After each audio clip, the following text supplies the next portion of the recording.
Hey guys. This is part 4 of What If Naruto Was a Sand Shinobi. Hit like and subscribe if you like this one, and also please check the author in the description. Let's start. We are pain, that's all. We are God.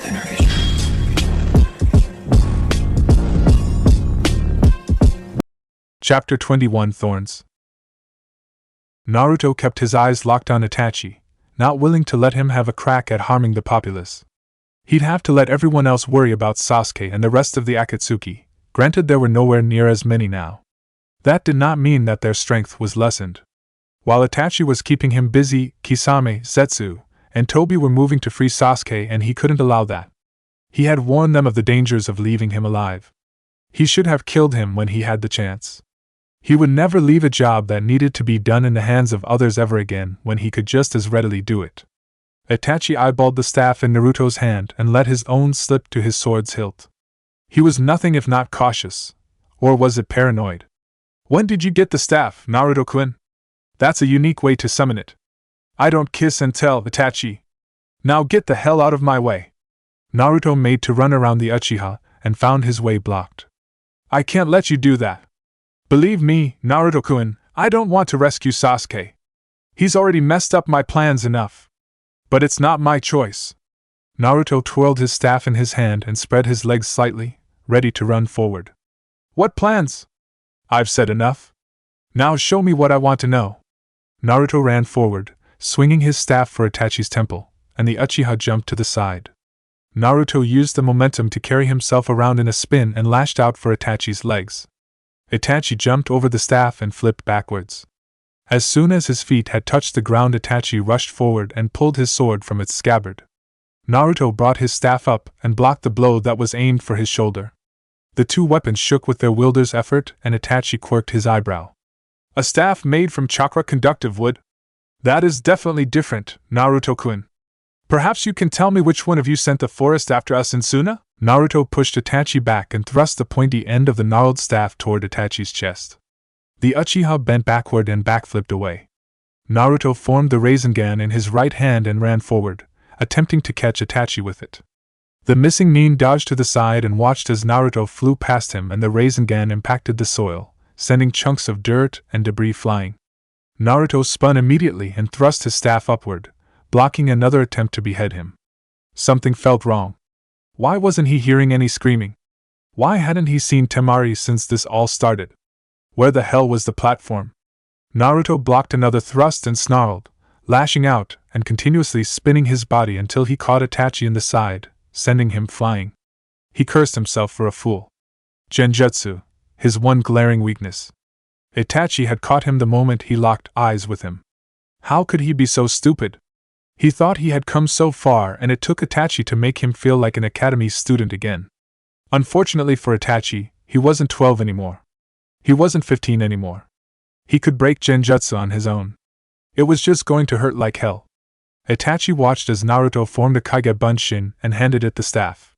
His eyes grew wide when the clone brandished the staff and clubbed Naruto in the jaw as hard as it could, and the Genjutsu melted away, revealing everyone standing in the same spot.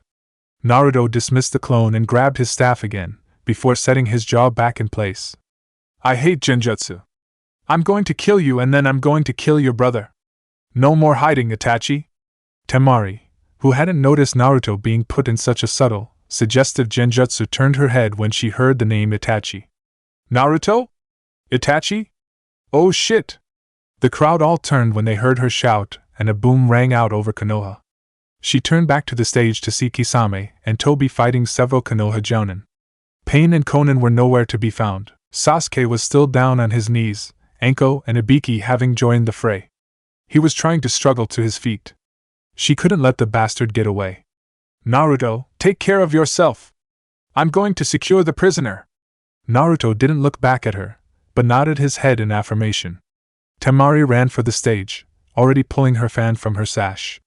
Naruto kept his eyes locked on Itachi, the real Itachi, who still had his cloak on. What do you need Sasuke for, Itachi? Why does Akatsuki need him? The Uchiha shrugged and remained impassive. I have no idea. I was only told to retrieve him. I'm not privy to every plot or desire of my master. And you still haven't answered my question. And you haven't answered mine. I guess we're at an impasse. I guess we are. The two glared at each other for a moment before running forward, wood and steel meeting each other. Temari made it to the stage just in time to watch as Kisame was pushed back by a group of ANBU and Tobi was being detained by Kakashi and some other jounins. Temari leapt up beside Sasuke and pushed him back to the ground, setting her knee into the small of his back. You just sit tight, Uchiha. You aren't going anywhere except hell today. The gag in Sasuke's mouth had somehow loosened itself in the tussle. Lucky for Temari. Now she got to listen to his mouth. You see, bitch? Someone came for me. I knew they would. Temari, not in the mood for it, pressed harder into his back and growled. Yeah, your brother and his buddies came for you. Don't act so damn smug. Sasuke tensed underneath her and immediately began to struggle. He's here? He's here. Let me go. Take the seals off and let me fight him. I have to avenge my clan.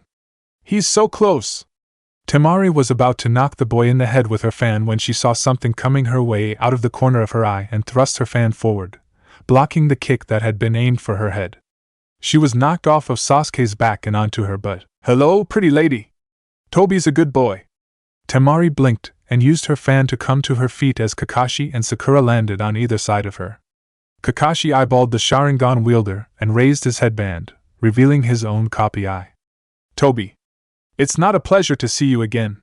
That wasn't nice. Tobi was having fun visiting you people. Tobi's been a good boy lately, so if you just hand Sasuke over, Tobi can go back to being a good boy again. Sakura stood in front of Sasuke, ready to punch. Not a chance, freak. You guys are mean. Kakashi opened his Sharingan eye and slid into a taijutsu stance.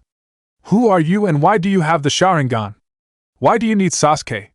Tobi's mood seemed to darken for a moment before the lightheartedness came back. Tobi can't tell you that. But Tobi can tell you that you need to move. Kakashi narrowed his eyes, ready for anything. Why should we do that?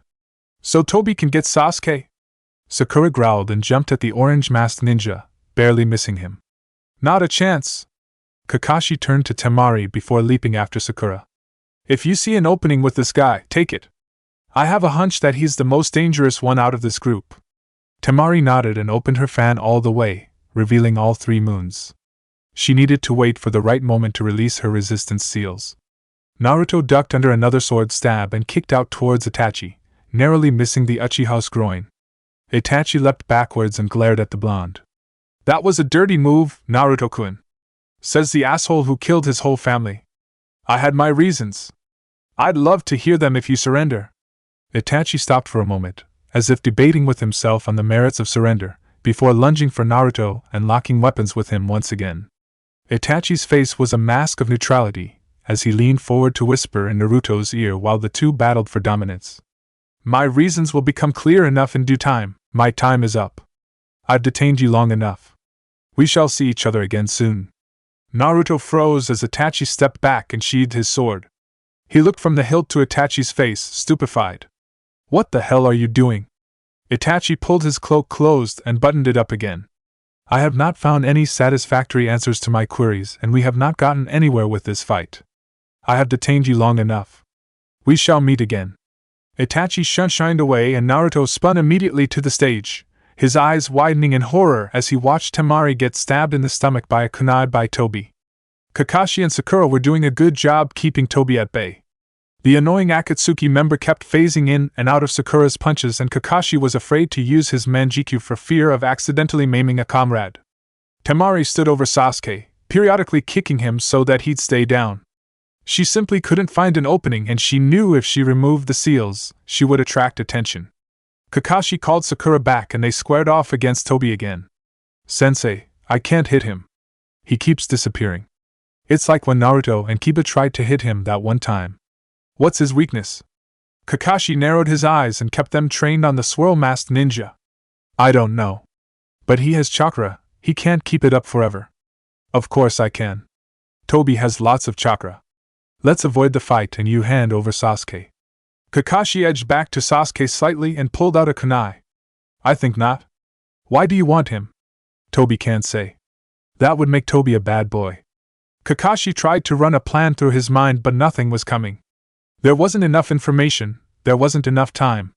They couldn't let Toby get his hands on Sasuke. If he got away, the cycle would continue and they'd never have any peace. But no matter what they tried, Toby always just dodged, or phased out of existence, or deflected the blows. He was untouchable. After nearly 5 minutes of back and forth, Toby got bored apparently and decided enough was enough. After dodging another blow from Sakura and a kunai stab from Kakashi, he turned to see what the others were doing. Kisame was laughing, a maniacal grin on his face, as he fought the ANBU. Itachi and Naruto were crossing weapons and the blonde wasn't going anywhere. Tsunade and Jiraiya were busy with Zetsu, who was infuriating Tsunade by popping up here, there, and everywhere. They'd been at this long enough. Toby waited for Sakura to come for him again, and instead of phasing out or moving aside, he kicked her in the gut as hard as he could, sending her rocketing through one of the market stands and skidding into a building. Kakashi, while he feared she was hurt, tried to press the advantage while Toby was off balance. The two began to exchange blows, either landing decisive hits. Toby dodged a stab to his throat and jabbed at Kakashi's arm. "You're very good with that eye, Kakashi-san, for it being implanted." Kakashi knocked the blow aside and ducked as Sakura flew over his head, throwing a punch at Toby's head, which he let pass through him. "You seem very well schooled in the use of Sharingan as well. I did not think that there were other users besides the Uchiha brothers and myself. Perhaps you can tell me how you got yours?" Toby flinched, and that was enough for Sakura to finally land a decisive blow. He flew into the side of a building and crashed through it, exploding out the other side. Sakura clenched her fist, and the leather groaned as she grinned. "Finally got him!"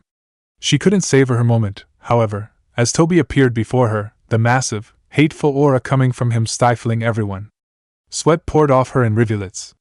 She hadn't been this scared, this petrified, since that time she met Orochimaru in the Forest of Death. The single Sharingan that Toby had exposed was spinning madly. "I'm tired of playing. Get out of my way." Before Sakura could reply, he backhanded her hard enough to snap her head around backward, sending her flying through several buildings before she skidded to a stop, barely missing Ichiraku's.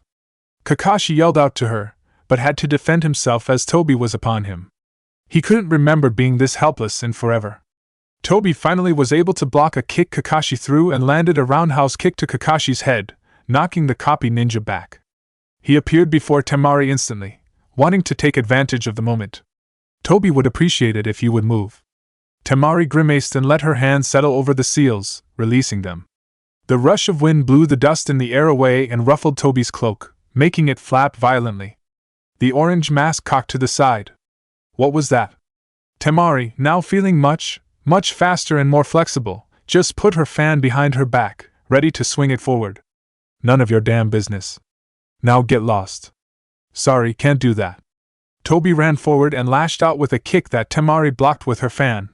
He was surprised at the speed with which she blocked, especially since the weapon was very heavy. The blow made him stumble slightly and she pressed the advantage, snapping the fan shut and swinging it with all her might at his head, watching with displeasure as it passed right through him. Sasuke began trying to get to his feet again and she jumped backward, stomping on his back and taking the air out of him, before leaping into the air and thrusting her fan downward towards Toby's head. It was no use, she just couldn't land a hit on him. Toby, it seemed, suddenly had a revelation. He twisted his head to look back at Naruto, who was locked up with Itachi again, and a smirk could be felt in his voice. "I thought you looked familiar. We may not be after the Nine-Tails Jinchuriki today, but I can still leave him a present. Killing you will be a nice note for him." He leaned over and picked up Kakashi's discarded kunai and ran forward, thrusting at Temari's vitals. She blocked frantically, trying with all her might to avoid being stabbed. She couldn't watch over Sasuke and Toby at the same time, however, and backpedaled right over Sasuke, who was struggling to get up again, and lost her footing. Toby took advantage of her loss of balance, and jammed the kunai into her gut. Temari gasped in horror and looked down to find it buried to the hilt. She fell to her knees, holding onto the metal and trying not to panic. She had to keep a level head in all of this. She felt herself fall backwards to the floor and took deep breaths. She hated the feeling of helplessness and feared death. If she died, what would become of Gaara? Of Kankuro? Of Naruto? She had only just begun to enjoy her life with him. Fear began to creep into her, but she fought it valiantly. She rolled her head to the side and watched as Toby picked up a bound Sasuke, threw him over his shoulder, and turned to her, mirth in his voice. Toby had fun playing with you, pretty lady, but now he has to go. Thanks for babysitting Sasuke-kun for us. Temari couldn't reply at the moment, and Toby knew that. Maintaining her cool was more important at the moment if she wanted to live. He had not gotten a very good stab at her, but without treatment she would die in time. He adjusted Sasuke to a more comfortable position and was about to make the signal for them to leave when power seemed to explode into the air and plant life suddenly erupted from the ground around him, thorns and brambles of all kinds, with beautiful blooms. Time stopped, it seemed, as he turned to the source and found a blond man, illuminated by a green aura, a staff in his hands stretched out toward him. For the first time in a long time, Madara felt anxiety and a touch of fear. The young man looked incredibly pissed. Naruto had seen Temari get stabbed and his whole world seemed to stop. He watched her fall and struggled to stop Toby. He felt proud and afraid for her in the same moment. But her life was in danger, and he couldn't allow that. His own anger, not the fox's, seemed to billow from within him, and he felt the essence of his power, the green, bubble up. A green aura began to surround him, and he knew what he had to do. He was going to kill Sasuke and then the rest of them. He thrust his staff forward and called forth the most horrible briars, brambles, and thorns he could think of to deter the masked ninja. The offending plant life burst from the ground and surrounded the man. Toby looked back to Naruto and reached out, touching one of the thorns, pricking his finger and holding it to his face as the blood turned black. Poison. Very clever. I did not know that there was another who possessed the Mokuton bloodline. I'll take great pleasure in killing you, child. You're a descendant of my most hated enemy and revered friend, after all. Naruto snarled and ran forward, the thorns moving aside for him as he began to swing on Madara. He could care less about the mysterious man's motives at the moment. He wanted revenge for what he had done to Temari. He needed to end this quick. Madara saw that this situation was not advantageous and decided that retreat was a better option. He humped over Naruto and let loose with a Katan Jutsu, burning a hole in the plants and leaping through before it could close again. Naruto howled in frustration and hurried after him. You're not getting away! Toby felt the winds whip around him and turned his head to find Naruto gaining on him.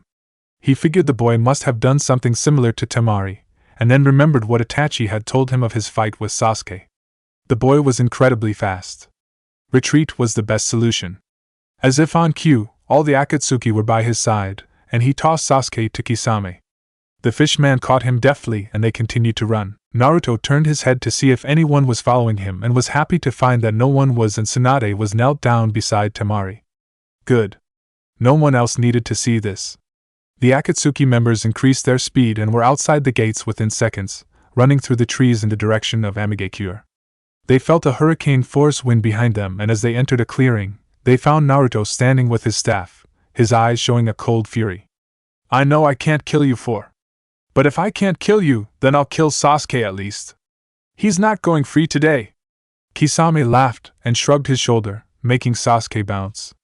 There's 4 of us, kid, and only 1 of you. What makes you think you have a chance? Because I'm not alone. Naruto formed the hand signs for Kuchio's no jutsu and Tsubasa appeared under him, shooting the blonde ninja into the air. The Akatsuki looked on in awe at a summon that had never been seen, and Tsubasa glared down at them, baring his teeth. Ah, full meal. Greens, sushi, and meat with orange sherbet on the side. What shall we do here, Naruto? Naruto looked down at the 4, still in a silent fury.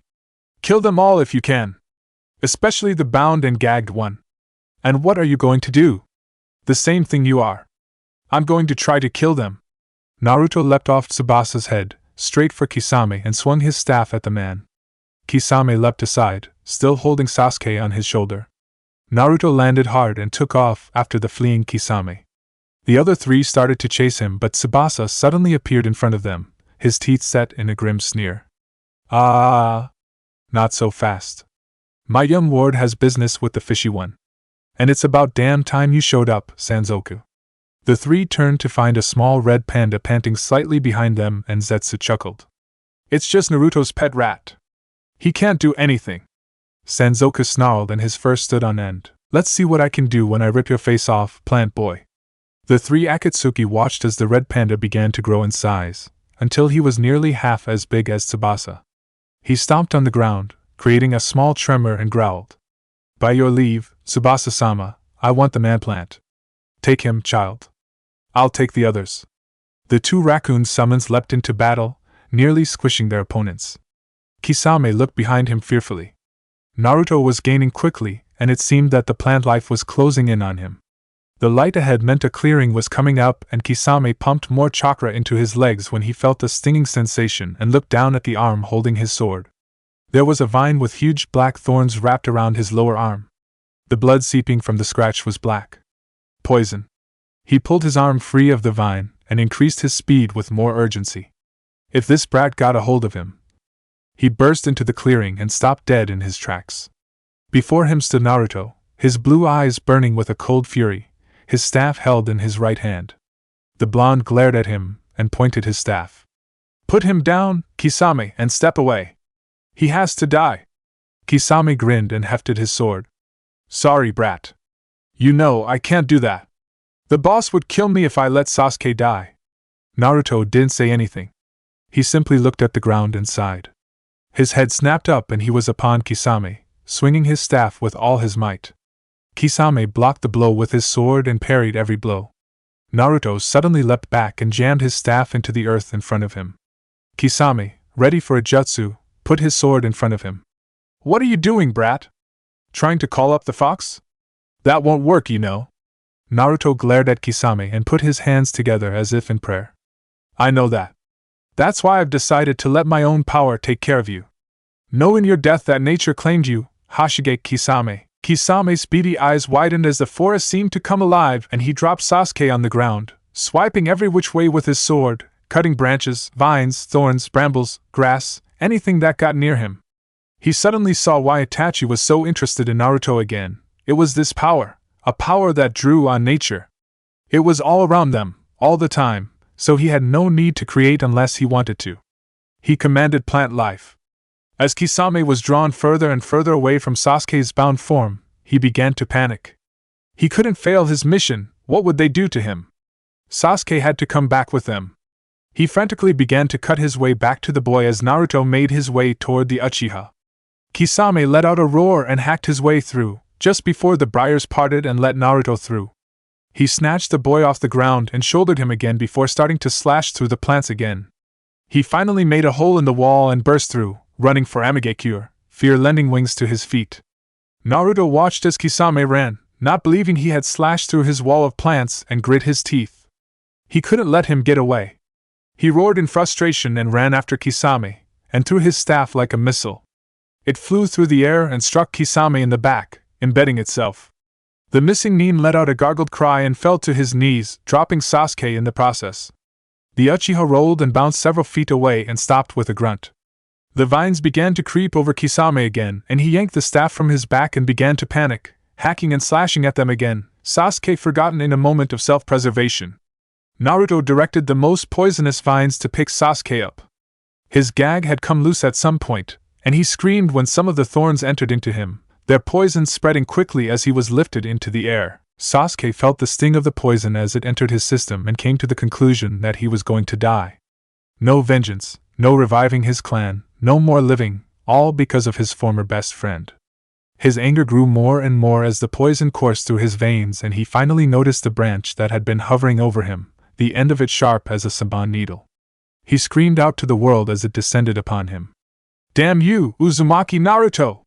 Damn you to hell! A wet squelching sound cut through the clearing and all eyes turned to find Sasuke impaled on the branch, it having gone through his heart. His eyes had gone wide in shock and blood dripped from his mouth as he stared into the forest. Naruto just turned away, not wanting to look at what he'd done, but soon wished he hadn't as Tobi's fist found its way to his face, knocking him into a tree. The masked ninja, having somehow gotten away from the summons, began to pummel him into the bark. You little bastard! All that planning, all that time, wasted because of your insignificant self-righteousness. Naruto couldn't move as Tobi overwhelmed him, landing blow after blow. Whenever Naruto struck back, the man phased that body part out of existence as if subconsciously, and continued to pound away. The vines worked to save him, but couldn't get a grip on the Akatsuki member. Tobi heard a blood-curdling scream behind him, but spared it no notice. It was inconsequential at the moment. Naruto was starting to lose consciousness when he heard a scream from several familiar voices. Naruto! Toby! Boss! Naruto! Get away from him! Madara turned his head to find Tsunade, Jiraiya, and the two huge summons running his way and slammed Naruto's head against the tree, leaning down to his face, and whispered, "You're lucky I can't take you now. I need you alive, child, so stay that way for a little while longer. Heal yourself and we'll meet again. You won't stop my ambitions. Now take a nap." Naruto's eyes rolled back in his head as Madara slammed his head into the trunk again and leaped away to follow the others. Kisame had slipped away at some point, probably helped by Zetsu or Itachi. Tsunade skidded to a stop beside Naruto and slapped him on his cheek. "Come on, brat, stay with us. We healed Temari, she's fine, so you can't let her see you like this." Naruto struggled to remain awake and tried to focus his vision. He had been careless when he allowed Toby to get that close. He coughed up blood and pointed to a tangle of thorns in the middle of the clearing. "Sasuke's over there. I was able to get him, at least. Bachan, we gotta talk when I wake back up." She had begun to run her hands over him, healing his internal injuries, noticing with great satisfaction that the Kyuubi was already working with her. Jiraiya gingerly pushed the thorns aside, careful to not touch them, and fished out Sasuke's body. The blood oozing from it was thick and blackened from all the poison. "I've got the Uchiha, Tsunade. He's deader than a doorknob." She nodded and kept healing Naruto. The boy had fallen asleep under her ministrations and she smiled down at him. That must have been hard for him, having to do that. No matter what he says, I know it must have hurt. Her eyes widened and she snapped her head around to Jiraiya. "What about Orochimaru?" Jiraiya shrugged and looked down at the body he was dragging behind him. "I dunno. He must have died with Sasuke. We'll never know." Tsunade picked up Naruto in her arms and Jiraiya handed Sasuke over to one of the ninjas that had accompanied them. The mood was somber as they marched back to Konoha. Jiraiya walked up beside her and looked down at Naruto. Tsubasa called out to them. "Are you going to take him to the hospital?" She shook her head and smiled down at the blonde in her arms. "No. I'm going to take him to Minato's house and put him to bed. The way the fox heals him, he'll be up in a matter of days." "Very well. When he wakes up, tell him I would like to speak to him as soon as possible. Sanzoku, watch over him." "Yes, Tsubasa-sama." The giant summon disappeared in a large poof of smoke and Sanzoku crawled onto Jiraiya's shoulders, back to his small size again. Jiraiya didn't even notice and glanced at Tsunade again. "What about Temari? It'll take her a little longer to heal up, even if you did heal most of the damage." Tsunade grinned and kept walking. "We'll put them in the bed together. It's big enough that they won't disturb one another, unless they want to." Jiraiya grinned. "Now who's the pervert?" "Shut up, you old goat." Naruto awoke to a familiar sensation of arms wrapped around him. His eyes opened slowly and he glanced around the room he was in. Familiar curtains, check. Familiar paint, check. Familiar furniture, check. Familiar head of blonde hair laying across his chest, complete with the familiar smell of gardenias? Check. He smiled down at Temari and listened to her breathe. After watching her get stabbed, it was the most beautiful sound he'd ever heard. He adjusted his arm underneath her and found it was asleep. She yawned suddenly and her big teal eyes opened and locked onto his. "Hey you! Welcome back." He smiled down at her and blinked sleepily. "Same to you. How are you?" She nuzzled into his chest more, her grip on him tightening. "I'm fine. I'm just fine." She gasped when his arms locked around her and he pulled her to him, squeezing her tightly. "Don't you ever do something like that again, do you hear me? Don't you ever scare me like that again." The misery in his voice broke any disagreement she was about to make, and she simply kissed him on the lips and hugged him harder. "You either. You two are so cute like that." Temari growled at Sanzoku, who lay at the end of the bed, his tail twitching back and forth happily. "And you know how to ruin a mood. It's what I do best. I'm happy to see the two of you up and well. I'll leave you alone now, rest and recover. There is much to do when you are back to full health." "Thanks, plushie. Just rest. We'll exchange barbs later." Naruto and Temari nodded and he wrapped his arms back around her, pulling her close. They lay like that until they went back to sleep, unaware they were being watched. Sanzoku walked out the door and looked up, nodding to Tsunade as he walked between her legs and down the hall. Tsunade shushed Shizen and Sakura and ushered them away. Let them have their time. We'll talk to them later. Itachi watched as Madara destroyed part of the Akatsuki base in a fury, blowing things up, cutting walls, and generally wreaking havoc. Finally, the man stopped, as if remembering something, and whirled around to face Itachi. What was that scream I heard while I was beating the Jinchuriki? Itachi looked at his sword and then back to Madara. That was Orochimaru breaking free. I found him trying to exit Sasuke's body while I retrieved Kisame. I trapped him in the genjutsu of my sword, in a world where he'll dream forever. He is no longer of consequence. Madara nodded and sat down on a nearby rock. Good. That's one nuisance taken care of. But this is a setback. We needed Sasuke for our plans and now we'll be set back. A third Sharingan would have been useful. I still don't see what use he would have been. Madara scoffed, and put his chin in his hand. You wouldn't. Now leave me. I wish to be alone. Itachi bowed and exited the room, leaving Madara to his dark thoughts. You're so lucky, Uzumaki. So damn lucky that I need you alive for the moment. Naruto and Temari walked into the Hokage Tower after 2 more days of rest, feeling much better than they had. Naruto had some things to discuss with Tsunade that bothered him, and find out what the populace thought of Sasuke's death. They walked past several ninja, all who smiled and bowed at them to them. They returned the gestures and continued on down the hall to the stairs. Neither one knew why they were commanding such kind looks beyond the normal reasons. Tsunade's secretary ushered them in immediately, and shut the door behind them. Naruto turned when he heard the click and heard Temari squeal. He spun to find her hugging Gaara, the kazekage not looking very amused. Tsunade watched the scene with amusement as Naruto walked forward and bowed to the two. Kazekage-sama, Hokage-sama. Gaara sighed and pried his sister off of him while glaring at Naruto. What have I told you about that title? Naruto grinned and shrugged, and Gaara closed his eyes as he sat down in a chair. It doesn't matter. Now I've heard several things from Tsunade about your stay here. Why don't you enlighten me further? Naruto cleared his throat and took Temari's hand in his. Well, it started like this. Chapter 22, The Lackluster Rhyme Buster. Temari and Tsunade screamed as Gaara's sand rose behind him and slammed into Naruto hard, thrusting him against the wall and holding him there. For Naruto, whose face hadn't changed from its impassiveness, it was business as usual, although there was a thin sheen of sweat on his face.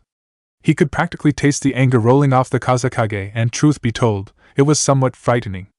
Gaara slowly and methodically walked forward until he and Naruto were face to face, their eyes never leaving the other. Temari and Tsunade had calmed down and were watching what was happening with wide eyes.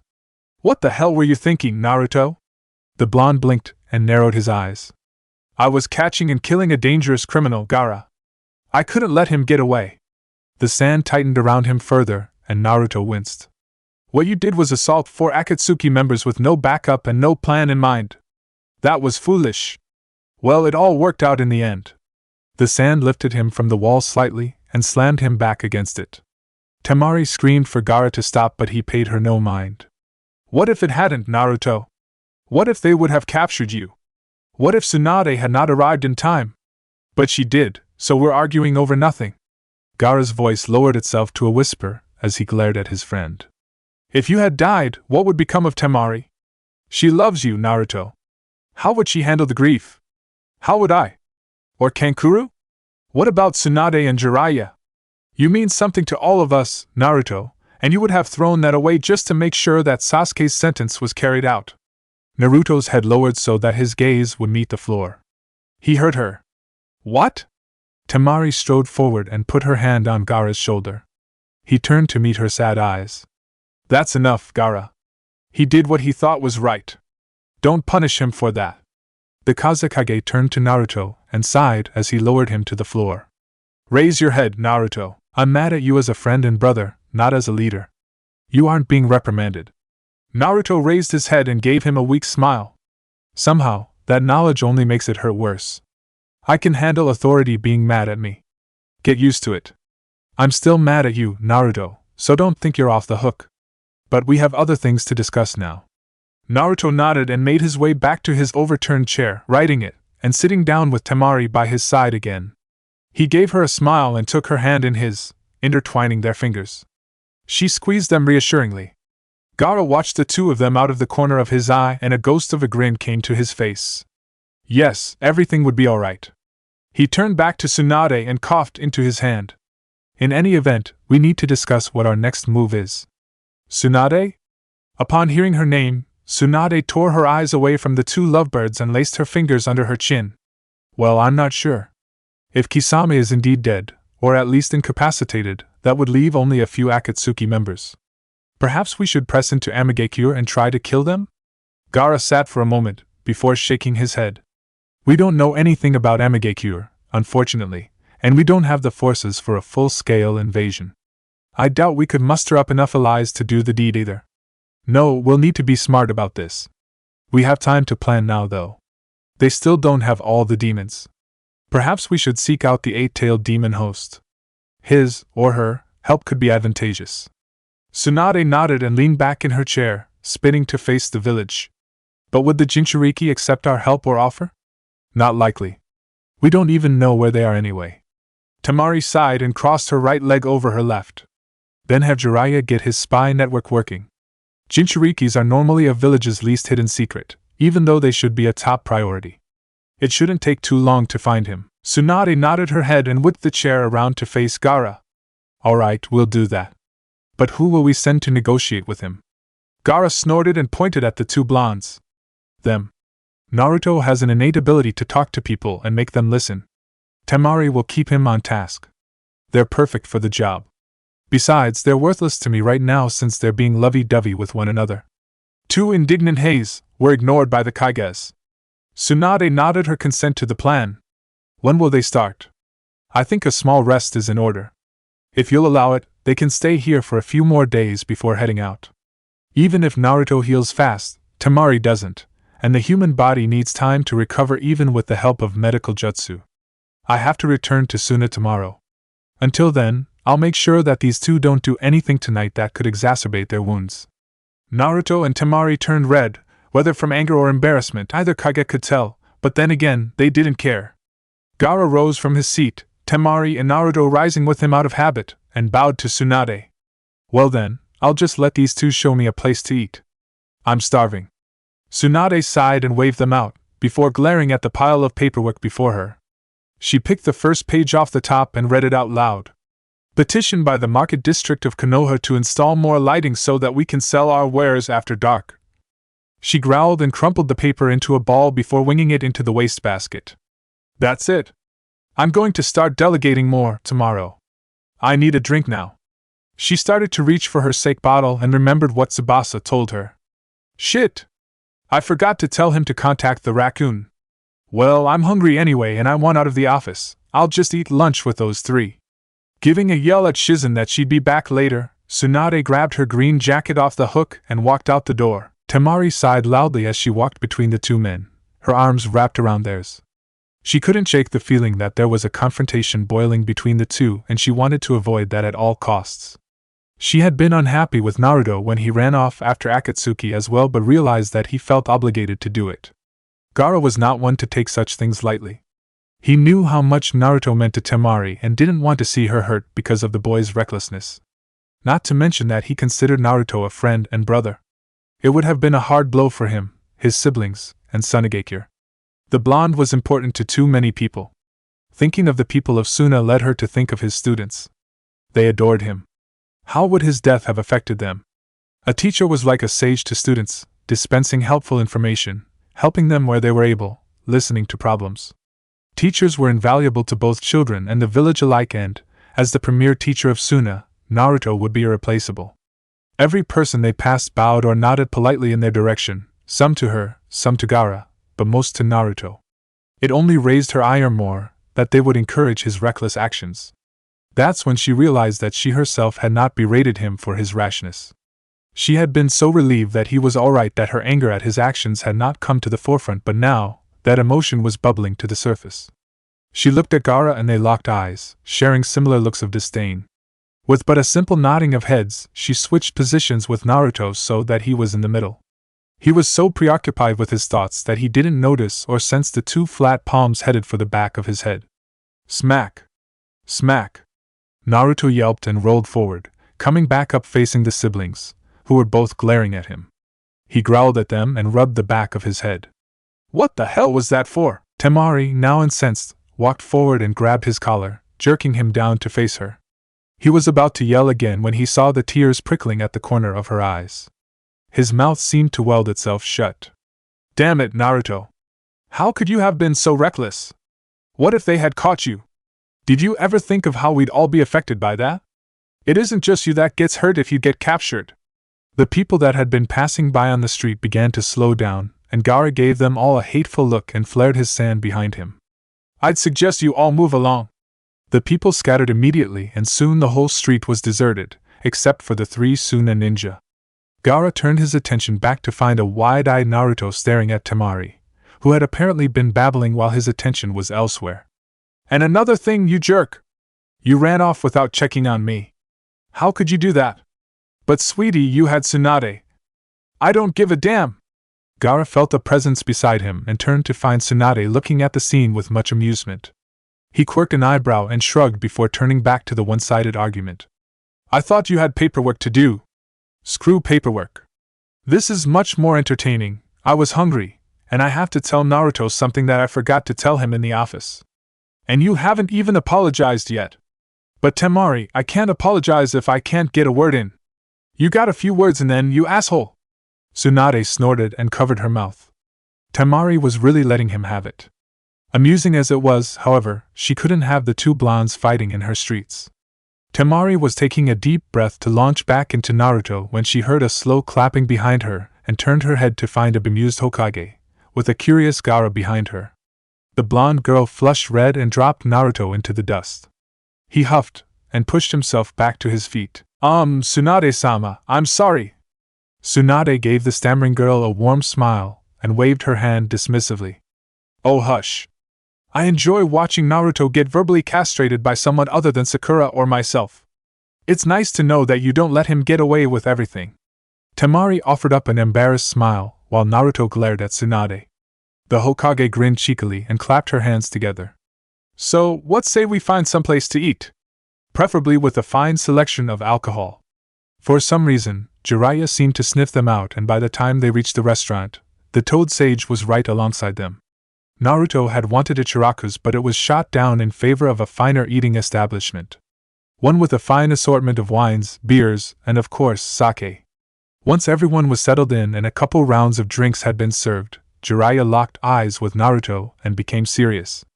So, I hear that you're going to try to recruit the 8 Tails Jinchuriki.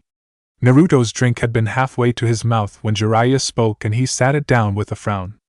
I have never understood how you always know things ahead of time. Jiraiya grinned and tapped his ear. I keep this to the ground. It also doesn't hurt that toads are all over the place. They see a lot, and all it takes is one of the summoned toads to translate, or an innate ability to communicate with nature. Naruto nodded his head in understanding, and Jiraiya quirked his eyebrow, waiting for an answer. Yeah, we are.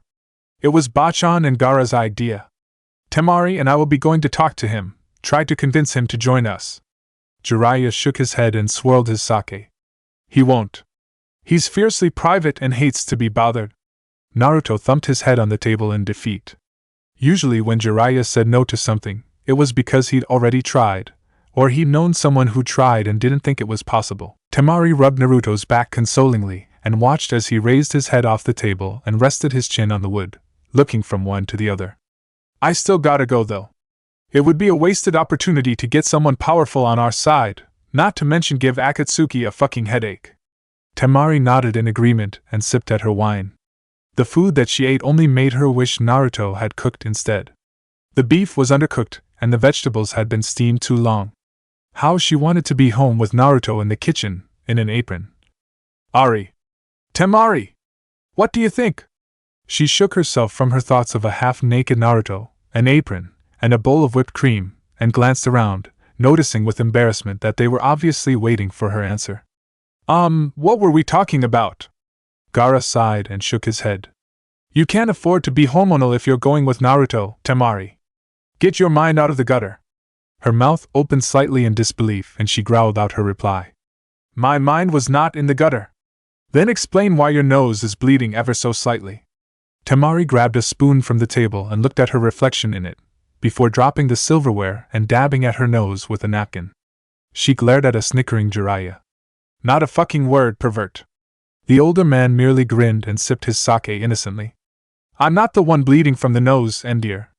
Naruto put his hand over Temari's to calm her, lest she assault his mentor. Since we've been assigned to do this, do you have any info on where he is? Jiraiya scoffed and leaned back in his chair. Have you forgotten who you're talking to, brat? I'm the great. Yeah, Toad Sage Super Perv yada yada yada, where is he? Jiraiya grunted and slurped his sake again. Well, if you're going to be rude, I'm not telling you anything.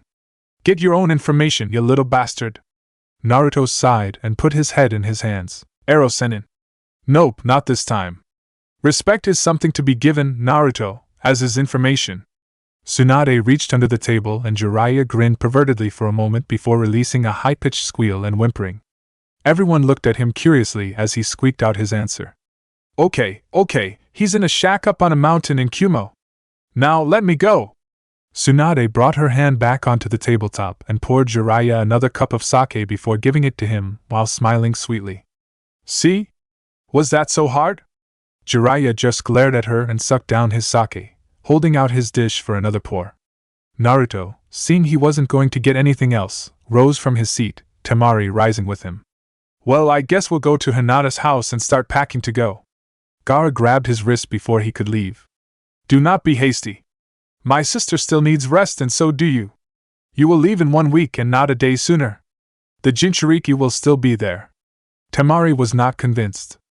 But Gaara time is on our side. Akatsuki has taken a blow and will take time to recover. Madara will have to regroup and replan. He was not planning to take you here. You are the last on their list. They'll try for the 8 Tails next, but they'll need strength, and Hashigake is a valuable member. If he is not dead, they will spend time to heal him. She nodded her head in consent, but she was not happy. She didn't want to be in Konoha anymore, and she was sure Naruto didn't either. Before the two blondes could exit though, Tsunade called them back.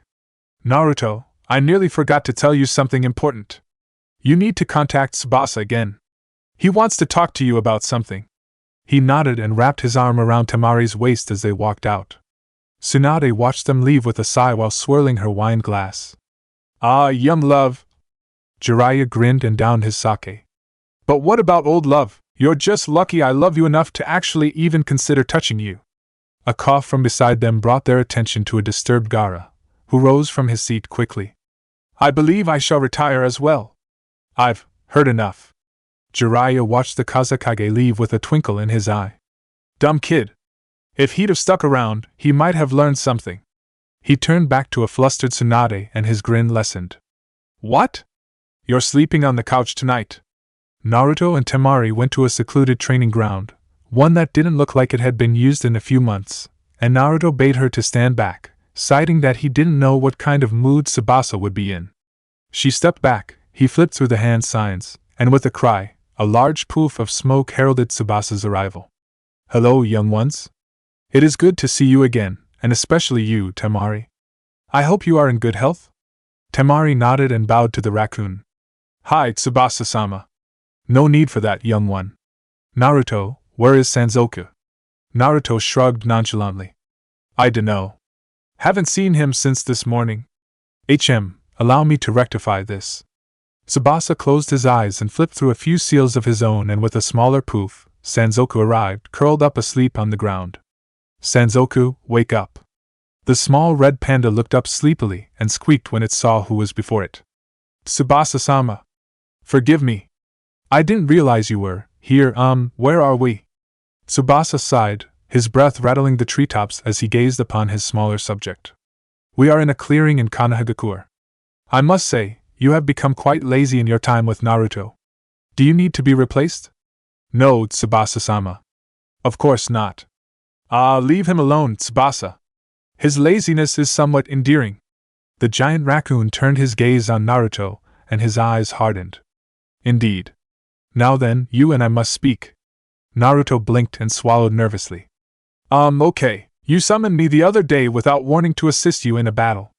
While I do not mind, our deal was that you would restore Suna to her original glory. Why have you not fulfilled that obligation yet? Look, I'm getting there. It's not so cut and dry as just doing it. I can do it to the desert, but it takes time. I need water sources and digging for them is slow work. I'm trying. All right. I believe you. It has been long since I put so much faith in a human, Naruto. Don't make it so that my faith is misguided. Naruto puffed up indignantly. I would do no such thing. I'm a man of my word, Tsubasa. When I say I'll do something, you can count on me accomplishing it. Tsubasa looked from Naruto to Sanzoku. Naruto stood proudly with his chest out. Sanzoku was seated on his rump with his head bowed in respect. The raccoon regent turned his gaze upon Temari and gave her a toothy grin. And you, young lady? Do you believe my faith in your chosen is misguided? Temari shook her head vehemently, her ponytails flopping, and gave Tsubasa an emphatic no. The giant summon nodded his head and grinned at all three. That is all I needed, a reaffirmation of your loyalty to the raccoons and the knowledge that you were still upholding our bargain.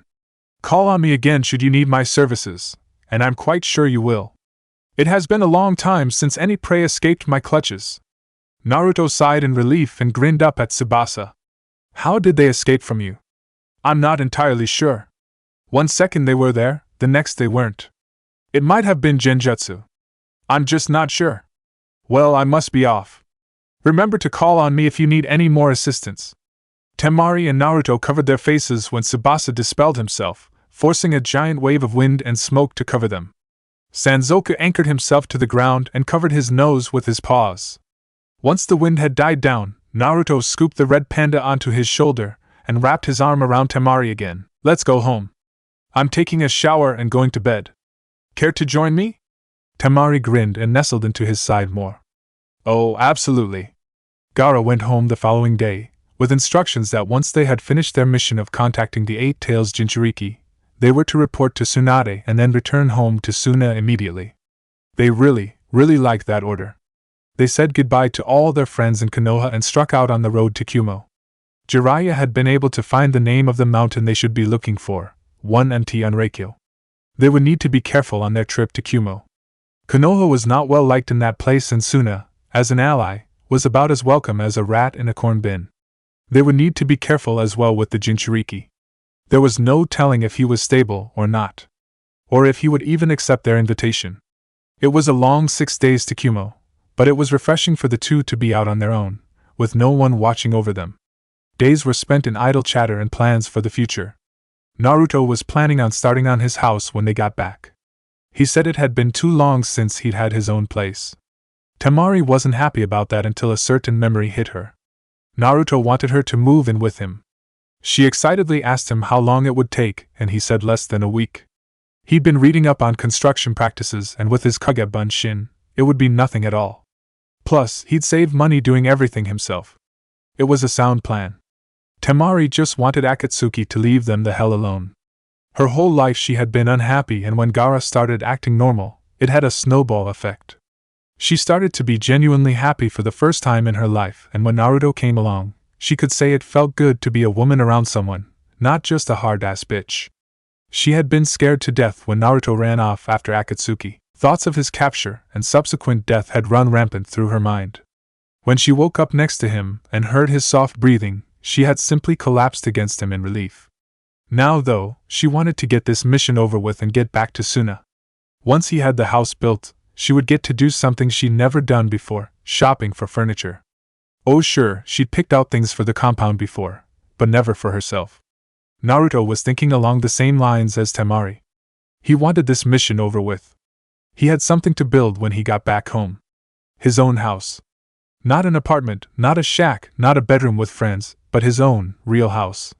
The only component he wanted in the house for sure was Temari. He'd sleep on wooden floors if it meant she was there. Mt Unreikyo revealed itself through the fog in the distance, and Naruto shivered at its size. Most assuredly, the Jinchuriki would be all the way at the top or at least close to it. He hated Kumo already. It seemed to be nothing but limitless mountain ranges with thunderstorms thrown in. The two blondes stopped at the base of the mountain and looked up. They could barely see something protruding out of the side of the mountain, about 3/4 of the way up. That had to be it.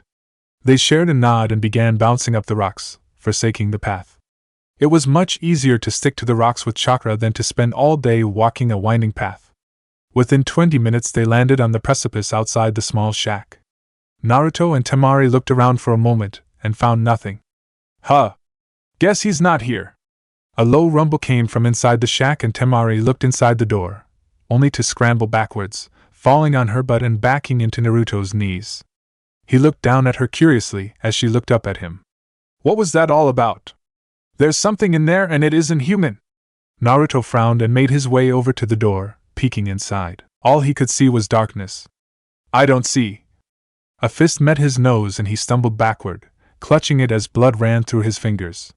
Temari jumped to her feet and pulled her fan from behind her back, her head snapping back and forth, trying to watch both Naruto and whoever had hit him. A dark hand found its way to the doorframe, and a groan was heard as the individual stepped outside into the sunlight. Oh goddamn, I hate the sun.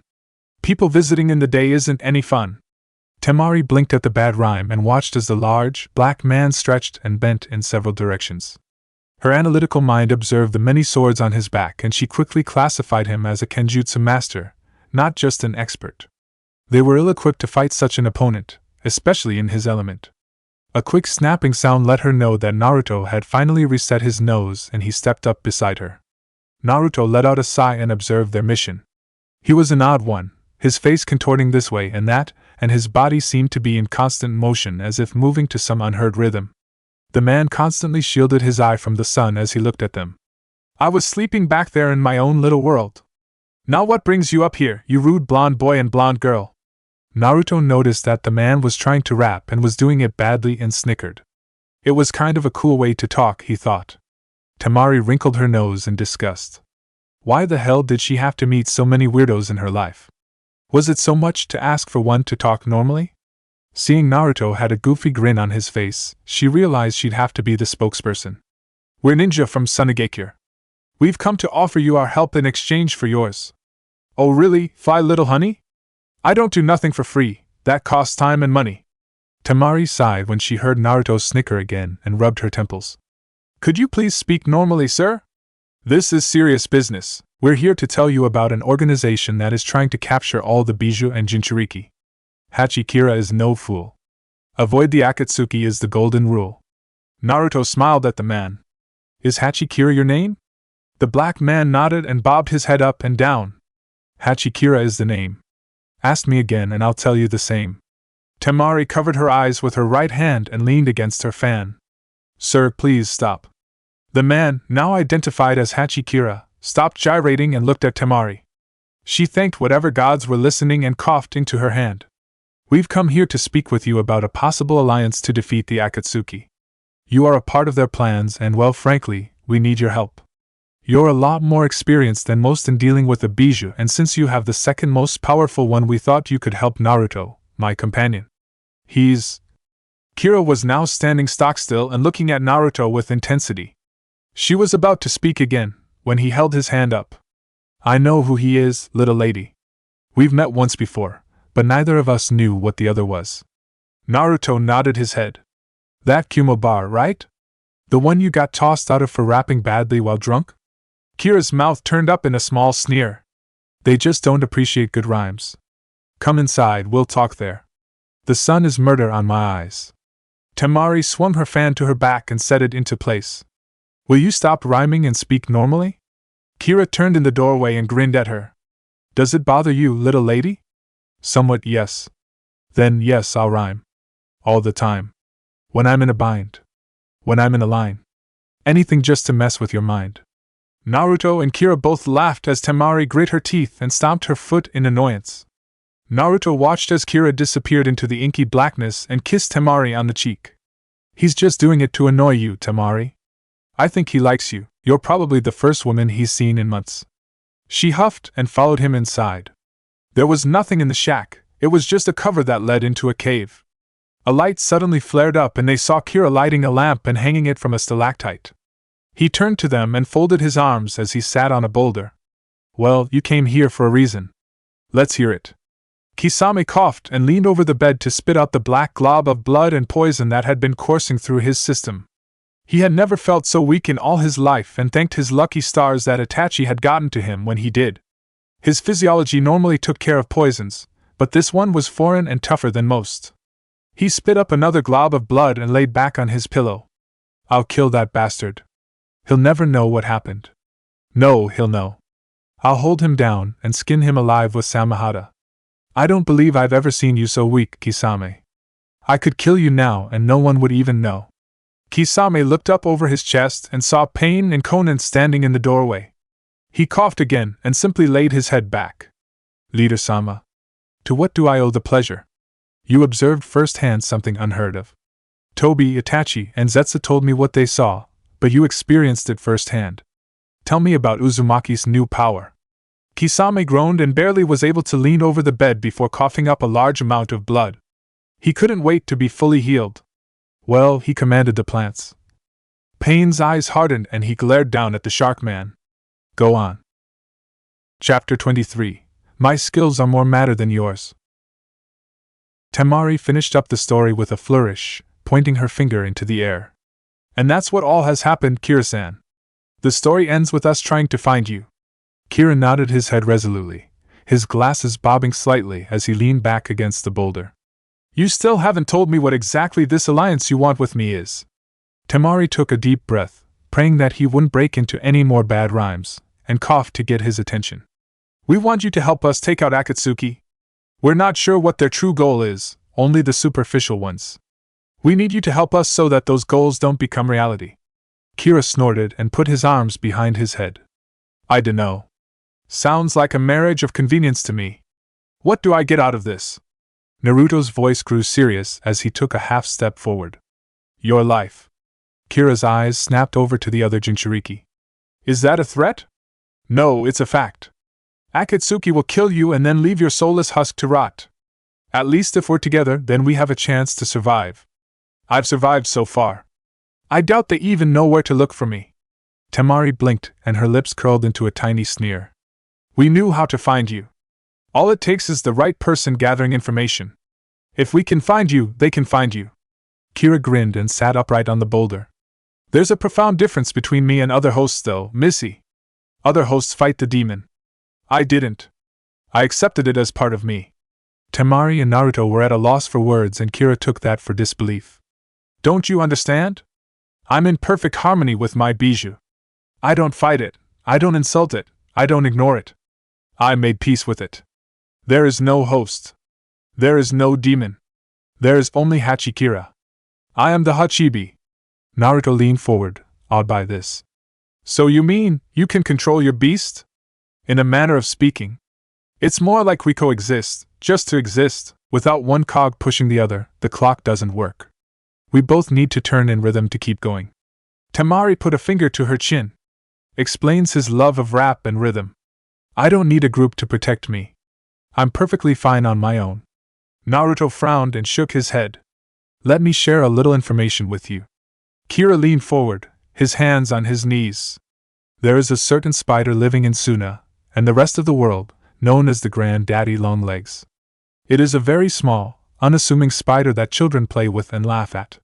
It is the most poisonous spider in the world and yet, it cannot harm those bigger than it, because its mouth is too small to bite the person holding it.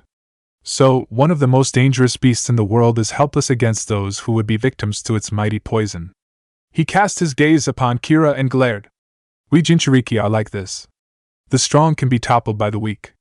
Humans have no natural poison, no natural defense, except for our minds. We can make conscious decisions that go beyond the natural norm.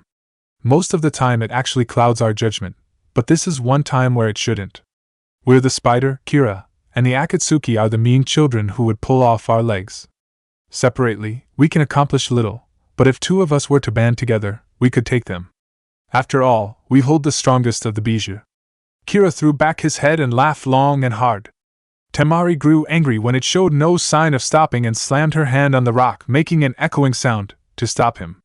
What's so damn funny? We're being serious here. Kira stopped laughing and locked eyes with the blonde wind mistress. Do you really believe that tales denote how powerful these beasts are? Think about it. They're nothing more than chakra constructs. Shikaku was insane, But he could have easily been one of the most powerful bijou. His power to control sand was most formidable. There is sand everywhere, and where there isn't, it doesn't take much to make it. Other bijou have powers. What does the QB have? He looked at the two blondes as they sat in confusion, waiting for his answer. Power. Total, unrivaled power. Mastery over nothing, just enough raw power to do anything and be good at none of it. How else do you explain a disaster of nature being stopped? How many people can stop a hurricane? Or a tsunami? No one. You can't stop nature. Naruto smiled and kicked himself off the wall he'd been leaning against. How about a wager then? Since you're being contrary, and we can't go home empty-handed, I propose that we have a contest. Kira perked up immediately, as did Temari. Contest? What kind of contest? I'm going to show you that nature can be controlled. I'll show you my talent, in good faith, and you show me yours. An innate ability that you have.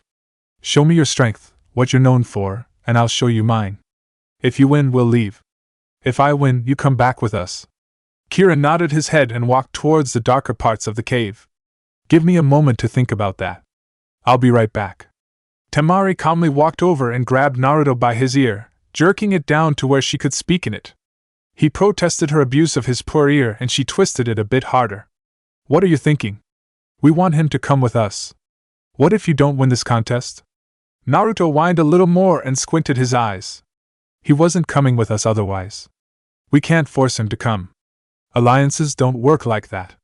He needs to come willingly, and this is a surefire way to get him to do it.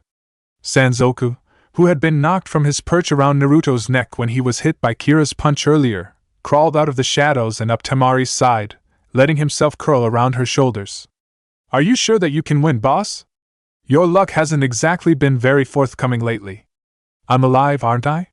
What more proof do you need? Kira chose that moment to emerge from the darkness and blinked when he saw Sanzoku. I didn't think you had a fur wrap when you came in, little lady. I'm not a wrap, you imbecile. I'm a summon. Holy shit! That thing talks! He walked over and began poking Sanzoku all over, getting all manner of little grunts and growls out of the agitated red panda. Never seen a fur wrap that could talk. Or move. That's weird as hell. I'm not a fur wrap, you poor excuse for a poet. Kira's eyes narrowed and his backbone straightened. Are you dissing my rhymes? Yes. Your rhymes suck.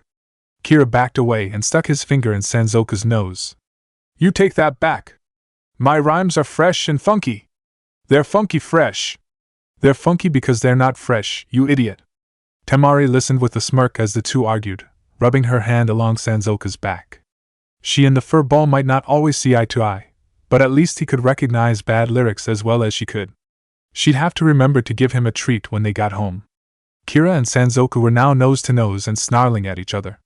Sanzoku had unwrapped himself from Temari's shoulders and had his front paws resting on her head, growling at Kira. Temari, for once, didn't mind since Sanzoku was belittling a man who annoyed her. Just admit that you're not any good at rhyming and I'll stop saying you suck. Well, you're so quick to pass judgment, why don't you bust out a rhyme, you freaking throw rug? I know I can't rap. I'm saying you shouldn't. Naruto sighed and stepped between the two. Sanzoku, be quiet. Kira, what is your decision? Sanzoku immediately clammed up with a huff and wrapped himself around Temari's shoulders as he glared at the large black man, receiving a scratch behind his ears as reward for ruffling Kira's feathers. Kira blinked and turned his head to look at Naruto. Quite a presence you got there. What's your profession? Naruto grinned and cracked his knuckles. If you come with us, I'll tell you. Now your skill? Kira nodded and sighed while walking toward the entrance. We're going to need to be outside for this. It's too cramped in here. He stepped outside and his hand covered his eyes immediately. Oh, hairy balls of the gods, it's bright out here. Goddamn ball of fire, circling the goddamn earth, why don't you snuff out? Naruto and Temari followed the grumbling Jinchuriki out, shielding their eyes from the brightness after being in the dark so long. Kira stretched and contorted himself before pointing at Naruto. I need your help. Come over here. Naruto quirked an eyebrow. Why? Because to groove right you gotta have a partner. Naruto blanched and took a half step back, slightly behind Temari. I don't swing that way. I'm dating her. Kira froze and turned to the blonde. His glare clearly felt through his sunglasses. Not like that, you idiot! I'm talking about my skill! Now get over here or I'm just going to go back inside and not listen to you anymore. Naruto ambled over and stood before the irritated Jinchuriki. Kira took a deep breath and settled into a fighting stance. Attack me! Naruto blinked owlishly. What? Attack me? Don't strike for earnest, you know, to kill, and neither will I.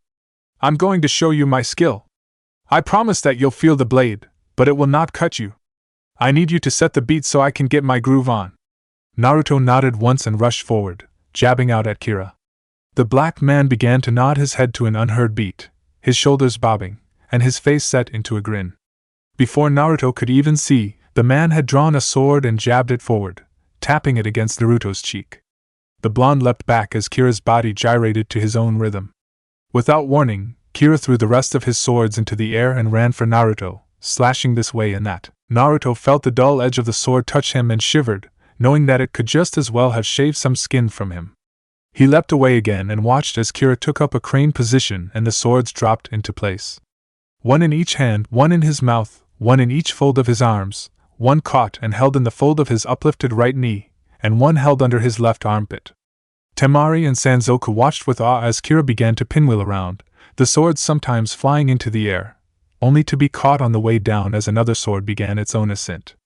Naruto was kept in constant motion and Kira, the self-proclaimed killer bee, never stopped moving, always keeping in time with that unheard beat.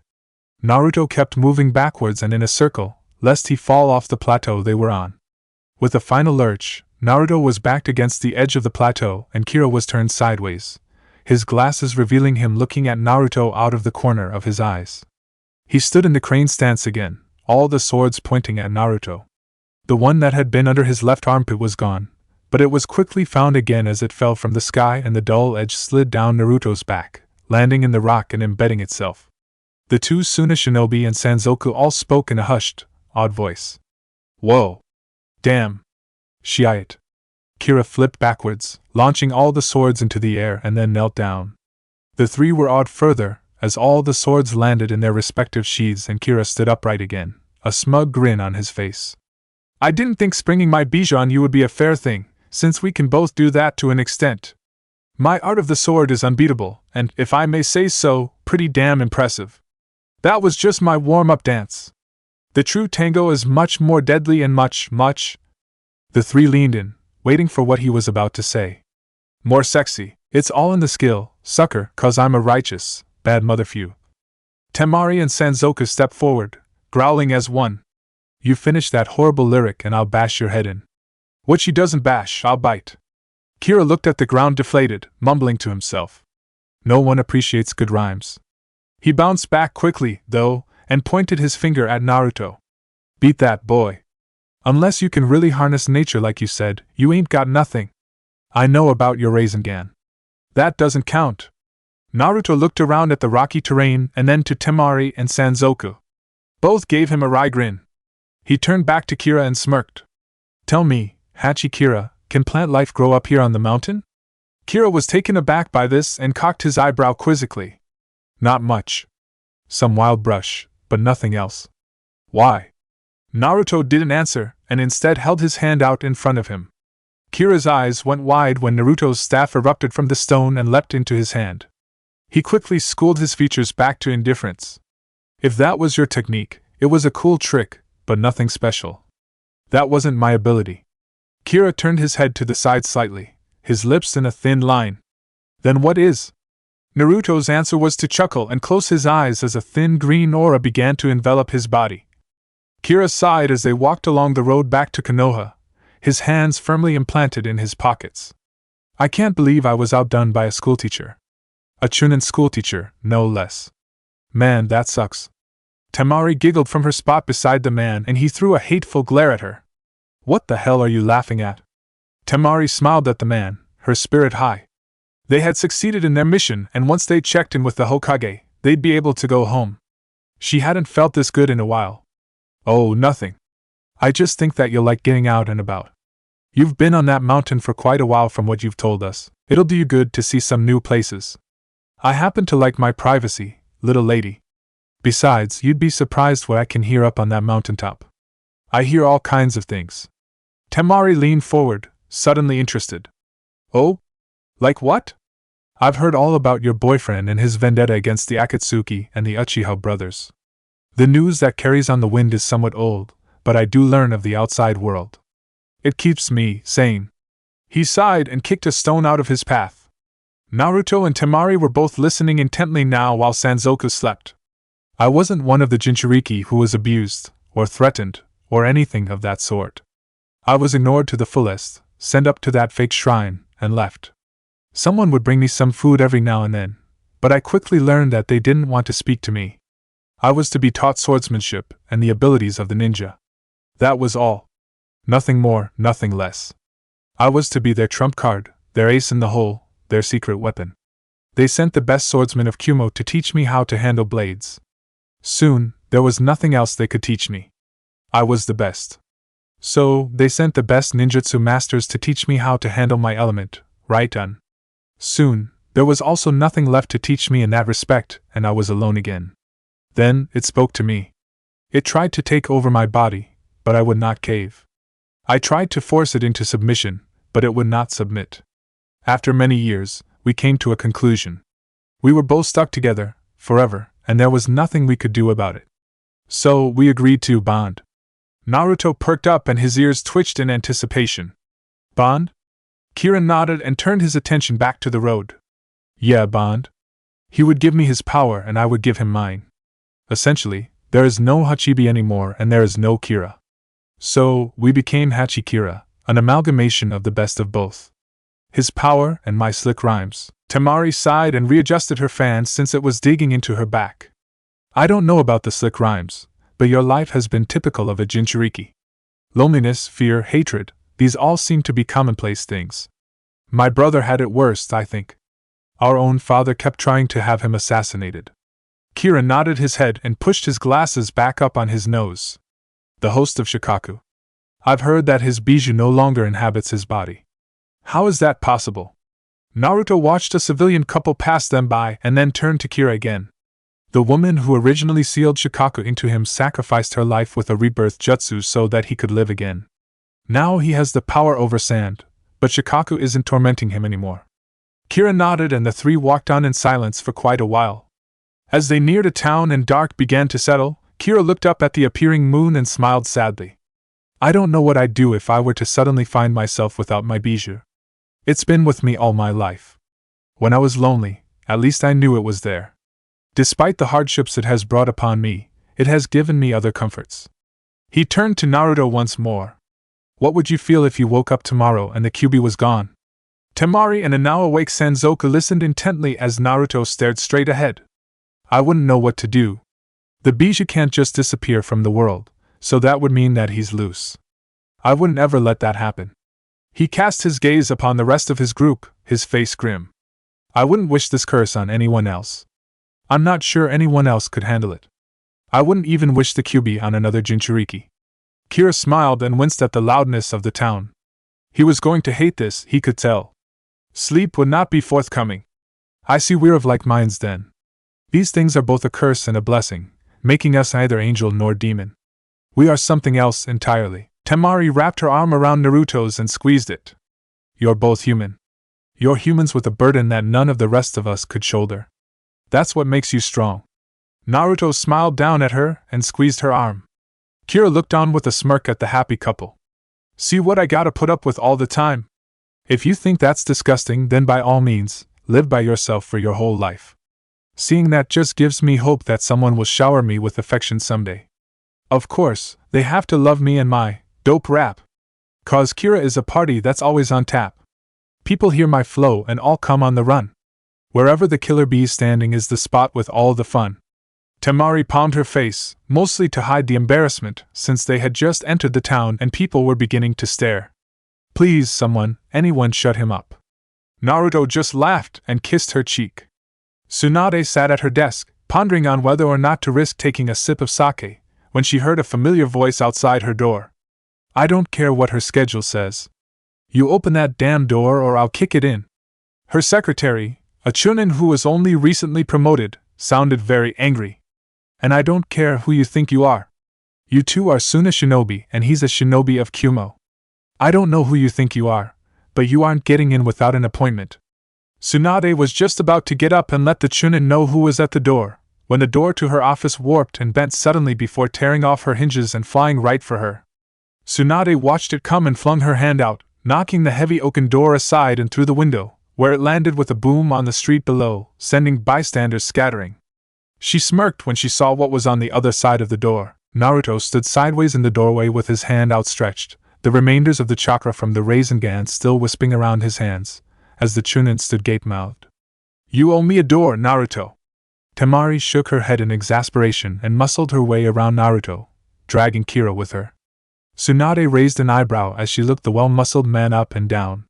Kira caught that Tsunade was appraising him and grinned at her, waggling his eyebrows. So, you checking out old Hachikira, huh? Well, Hachikira only has one question for you, beautiful. Temari grimaced and held her breath. She prayed he wasn't about to look foolish in front of the Hokage. Do I make you randy? Dandy? Hope you got a sweet tooth, 'cause I'm sweet like. Temari clapped a hand over his mouth as Tsunade's eyes grew wide. Kira glared at Temari for ruining his flow and slowly closed his mouth. Tsunade regained her composure and leaned forward. What the hell was that?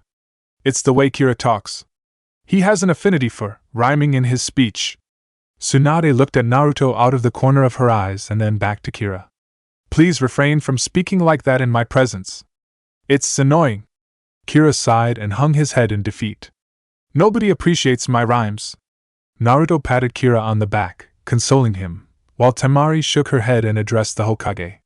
Tsunade-sama, this is Hachikira, the host of the eight-tailed beast. He's agreed. I was suckered. Temari sighed and continued on. Agreed to help us. At least, he's agreed to come to Suna with us. We'll figure out more there. Tsunade nodded her head and stood. Well then, I welcome you, Hachikira, to Konoha no Sato. How long will you be staying before returning to Suna, you three? One night. No need to alert Hinata. We'll just get hotel rooms tonight. We've been away from home for too long. Tsunade winced and averted her eyes to Naruto for a moment. He simply stared ahead, not seeming to care. A small, wistful sigh escaped her lips, which Kira caught. His eyes darted from one blonde to the next, storing that information in his head to ask later. Tsunade nodded her head and walked around the desk, enveloping Naruto in a hug. Come see us again later, brat. You don't have to be a stranger just because you live in Suna. Naruto hugged her back and let go, his arms falling to his side. His eyes locked with Kira's suspicious ones for a moment, as he led the way to the door and held it open for the others. Let's get lunch, huh? I'm starving. Naruto felt small all through lunch as Kira looked at him with new intensity. It seemed he had suddenly become a puzzle to his new ally that the man couldn't figure out. As they checked into their hotel, Kira grabbed Naruto before he could follow Temari into their room. She turned around, giving him a curious look as he waved at her. I need to borrow your boyfriend for a minute. I'll give him back in a moment. Temari watched as the door was slammed in her face and turned to a bewildered Sanzoku, who sat on the bed. What was all that about? I dunno. That guy is weird as hell. I don't try to understand him. I agree. Kira folded his arms and leaned against the wall, observing Naruto as he sat on the edge of the bed. What's this all about, boy? That cutie seemed to know you intimately. I thought you were a Suna shinobi? Naruto sighed and leaned his forearms on his knees, staring at the floor. I used to be a Konoha shinobi. Kira's blinked and shook his head. What? Are you a missing nin? Naruto chuckled. No. Nothing like that. I asked for a transfer. You see, I had some grievances against the Council of Konoha that couldn't be ironed out, so I asked to leave. The kazekage is a friend of mine, so it wasn't all that hard. Kira's eyes hardened and he glared at Naruto. Who are you really? I know you're a Jinchuriki. I know what you hold. But who are you? You're obviously an important person. Naruto sat silent for a few moments before locking eyes with his new ally. I'm the self-disowned son of the Yondaime Hokage. My name at birth should have been Namikaze Naruto, but I refused to go by it. Instead, I was given my mother's maiden name, and it's what I go by to this day. Kira whistled appreciatively. The son of a Kage, huh? That's a hell of a pedigree, kid. Yeah, it is.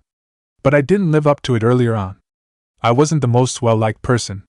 No one truly wanted anything to do with me. Unlike you, who was raised to be a weapon and taught how to defend yourself, my village left me hanging out to dry. Kira perked up at that. You mean, they didn't train you to be a weapon? Naruto shook his head. Nope. Unlike most Jinchuriki, I think they honestly wanted me to die. If I had any skill, any way to protect myself, that would mean that the Kyuubi could live on another day. But you're Mokutan. It's not Mokutan. It's a force of nature that only I can control. I have complete power over plants. I can make them grow anywhere, and I can grow anything. It was a power I was appointed with, unlike the Kyuubi. I was chosen for the green. But what is it? It was an awesome power, and I felt little to no chakra in it. That's because it is nature. I'm not creating jutsu, I'm creating life. You should see what I've done with Suna. Kira nodded his head and the room fell silent again until he spoke up once more. Even with a different background, even if we weren't all treated the same, it all comes back to one unforgivable truth. He and Naruto looked at each other with understanding. No one wanted us. Kira nodded his head and looked out the window. Yeah, no one wanted us. The two fell silent again, listening to the birds outside the window as they chirped merrily. You can go back to your woman now, Naruto. I just wanted to know. Naruto nodded but didn't move. You know, Kira, you can stay in Suna with us. Once this is over, you don't have to go back to that shrine. Kira eyed him suspiciously as Naruto grinned at him. If you like caves so much, there's a cave on my property. I'm sure the raccoons wouldn't mind sharing it with such an awesome dude as yourself. Kira chuckled at that and sighed. Maybe. We'll have to see what happens. Our future isn't looking very bright right now. I know a girl who would love a guy like you. Open, honest, muscular, talented with his mouth, so to speak. Kira quirked an eyebrow and grinned lecherously. Oh yeah? What's her name? Naruto grinned devilishly and drew the woman's outline in the air. Urameshi Kari. Kari and Kira, I like that. It's easy talking to another Jinchuriki, isn't it? Like talking to someone you've known your whole life. Now, tell me a little more about this Kari. Temari looked up from her book when Naruto walked in, Sanzoku curled up beside her, snoring away. Hey babe. What was that all about? Kira wanted to know who I was. He leapt onto the bed, landing hard, and sending Sanzoku flying into the air. The red panda snarled and launched at Naruto, who caught him by the nape of his neck, narrowly avoiding his claws, and held him at arm's length until Sanzoku calmed down. Temari giggled as he gave the summon a stern stare. Are you gonna be good now? Yeah. Naruto sat him down beside him and Sanzoku curled up on his pillow, growling softly at the blonde man. Temai snuggled into his side and went back to reading her book as he wrapped an arm around her. What you reading? HM? Oh, a book on cooking. I figure if we live together I can't let you cook all the meals. Tima-chan? Remember the last time you cooked? It tried to come to life. Gaara had to kill it with his sand. We ate out that night. It wasn't that bad. Temari. It growled at Kankuro. Everything growls at Kankuro. It tried to bite Gaara. Lots of things dislike Gaara. It bit me. You probably deserved it. Naruto sighed and took the book out of her hands, holding it over his head as she reached for it. Hey! Give me that back! No. Leave the cooking to me. Temari folded her arms and leaned back against the headboard. Then what am I supposed to do around the house? Naruto grinned and kissed her on the lips. Look pretty. Temari grinned into the kiss and caressed his cheek with her left hand. I guess I can handle that. Trying to sleep here. Then go sleep with Kira. I'm sure he isn't making any noise. I'll just go sleep in the bathroom. Temari giggled as he shut the door behind him and turned back to Naruto. Now, where were we? The trip to Suna was not a fun one. Kira grumbled the whole way, complaining about the heat as they crossed the desert, and the overall brightness of the sun. Temari was quickly losing her patience and Naruto. He just wanted to be at home and away from at least one grumpy person. He knew he could calm Temari down at least. Temari was just about on her last nerve when they topped a dune, and she cried out in happiness. There it is! Sunagakure! Home! Kira squinted his eyes and shielded them from the sun with his hand, looking out over the shimmering sand. Well, I'll be damned. There really are trees inside the walls. And grass growing around the walls themselves. I gotta see this. Temari grinned and took off again, calling over her shoulder. Wait till you see the property. Unfortunately, such pleasantries had to wait as they had to report in Gaara. The three stood before the redhead as he eyed them all. I don't believe there has ever been a gathering of more than 2 Jinchuriki in any such manner. This is a momentous occasion. Kira dug in his ear boredly. Yeah, huh? Where's the nearest bar so I can get a drink? I'm parched. Gaara snorted and a small smile crossed his face. You're just like Naruto, always worried about your next meal instead of what's important. You three go rest and see me in the morning. We'll do this then. Naruto, Temari? The two turned in the doorway and Gaara closed his eyes as he nodded his head toward them. Welcome home. We all missed you. The two blondes grinned and led Kira out. Where are we going? My property. You'll love it. He did love it. Temari and Naruto watched as Kira bounded around the place like a little kid, sampling all the fruits and drinking from the stream. He finally ran back over, his face set in a wide grin. Show me where I'll be sleeping tonight. Temari cocked her head to the side. Are you sure you'd rather not sleep at a hotel? We can arrange accommodations. Kira shook his head and Naruto led them to the cave. Wait here. I'll need to ask the caretakers if they will let you stay. He didn't wait for their answer and walked inside into the main chamber and knelt on his knees, a feeling of calmness and peace washing over him. Caretakers, I've come to ask a favor. 2 raccoons, slightly above the average size, waddled out of the shadows, gold and blue vests adorning their bodies. The female of the two sat on her haunches and clasped her paws together. What do you need, Naruto-sama? Ask, and we shall try to grant it. I need you to let a new friend of mine stay here. He is a Jinchuriki as well and is used to living in caves. I thought he would be more comfortable here.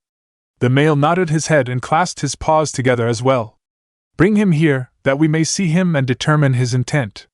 Naruto nodded and rose, walking back to the entrance and motioning for Kira to follow him. Temari was miffed that she had to stay put, but her mood lightened when the kids came out to play with her. Kira followed Naruto into the chamber and knelt beside Naruto. He felt a sense of calm wash over him and closed his eyes. This room, it's mystic, isn't it? Yes, it is. Welcome, Hachi Kira. Please remain still so that we may determine if you can stay. Kira sat motionless, his eyes closed, and allowed the 2 raccoons to pull his arms away from his body until he sat as if receiving a blessing.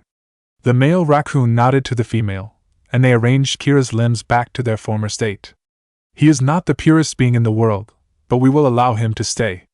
Perhaps while he stays here, he can find peace with himself. He may stay in the main chamber. The kids will see to it that he isn't lonely. Kira nodded his consent and was about to rise when the female raccoon pulled on his hand. Stay. Let the energies flow over you. By morning, I promise, you'll feel right as rain. Kira bowed his head to the raccoons and spoke to Naruto as he settled into a lotus position. I shall see you in the morning. I feel like I can almost touch heaven here. Naruto chuckled and rose to his feet, bowing to the raccoons. Thank you, caretakers. I'll bring you something good to eat on my next trip to the sea. Thank you, Naruto-sama. We appreciate it as always. Carry on in your mission. Do not falter. He nodded and walked out, casting one look back at the prone Kira, who sat as unmoving as a statue. The kids squealed happily when they saw him and Temari stood, the one who liked her hair, or was it a different one? She couldn't tell since they all looked the same, planted firmly atop her head. Naruto leaned forward and kissed her. Come on. Let's go home. We have a lot to do tomorrow. What's tomorrow? Well, we have to talk to Gaara, get Kira settled, and then, we start on the house. It's the start of a new day, Temari. She smiled and locked her arm in his as they walked toward the village. The sun was setting and cast its purple and gold and orange and yellow hues beautifully on the horizon. Sunrise, sunset, will they always begin and end with such beautiful colors? He gave her a loving smile and squeezed her arm. As long as you're with me, every day will be beautiful. She smacked his arm playfully. Flatterer, it won't get you anywhere. But, it is nice to hear.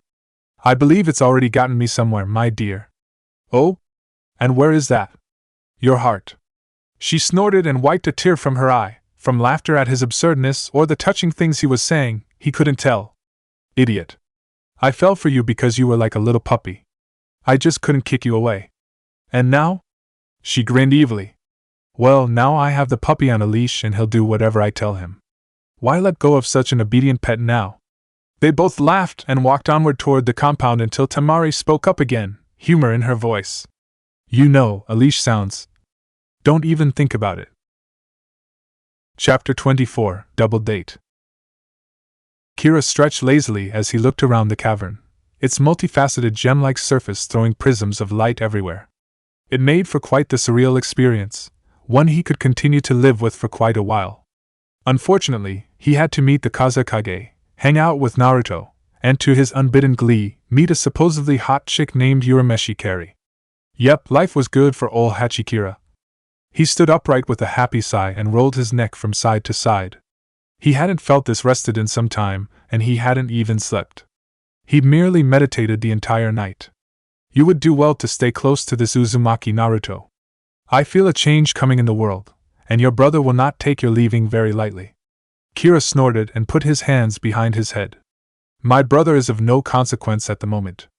My students should be able to take care of protecting Kumogakure in my absence. Besides, who the hell would want to invade that place? The eight-tailed ox rolled its eyes. Be that as it may, there is a revolution coming and you will be instrumental in it, as will I. The boy who holds the Kyubi will be the catalyst for all this. Take my advice and stay beside him. Before Kira could reply, the ox faded into the background of his mind, content with having said its piece. The bearded man hated when his beast did that, but it was eccentric as well as powerful. He'd learned to put up with its nonsense over his years as its host. A faint sound echoed in from outside the cave and Kira stiffened, turning his head slightly to catch the noise better. It sounded like people shouting and hammers knocking against wood. He could only suppose it was Naruto. He slowly padded across the crystal floor and cursed inwardly as the sunlight bounced off the entrance and into his eyes. With a readjustment of his glasses, he stepped out and put a hand over his brow to help shield him from the accursed light. The world was a blaze of white for a moment before his eyes adjusted to the searing desert sun. He blinked, letting the moisture wash away a grain of sand that had gotten under his glasses, and gaped at the scene before him. To his right were literally hundreds of Narutos, performing various tasks as they prepared the foundation of his soon-to-be house for the walls. He watched in awe as they brought stones from a quarry over a mile away in scrolls and deposited them on the ground before heading back for more. Several Narutos waited for the stones to hit the ground before measuring out the desired shape and thickness of the foundation and cutting them with wind chakra. All of this was done under the watchful eye of a local stonemason, who observed the proceedings with great interest. He would shout at the Narutos when they cut the stone wrong and help them lay the tiles in the correct places. They already had half the foundation done on a very large home. Straight ahead, he could see several Narutos working on cutting down trees and dragging them to an empty site, where even more waited to trim the branches off and slice the tree into lumber for the frame. He marveled at the use of wind chakra in such an unorthodox way.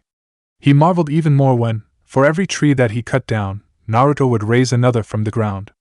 With a final twist of his head to the left, he saw what he guessed were Naruto's students, running drills and exercising under the watchful eye of yet another Naruto.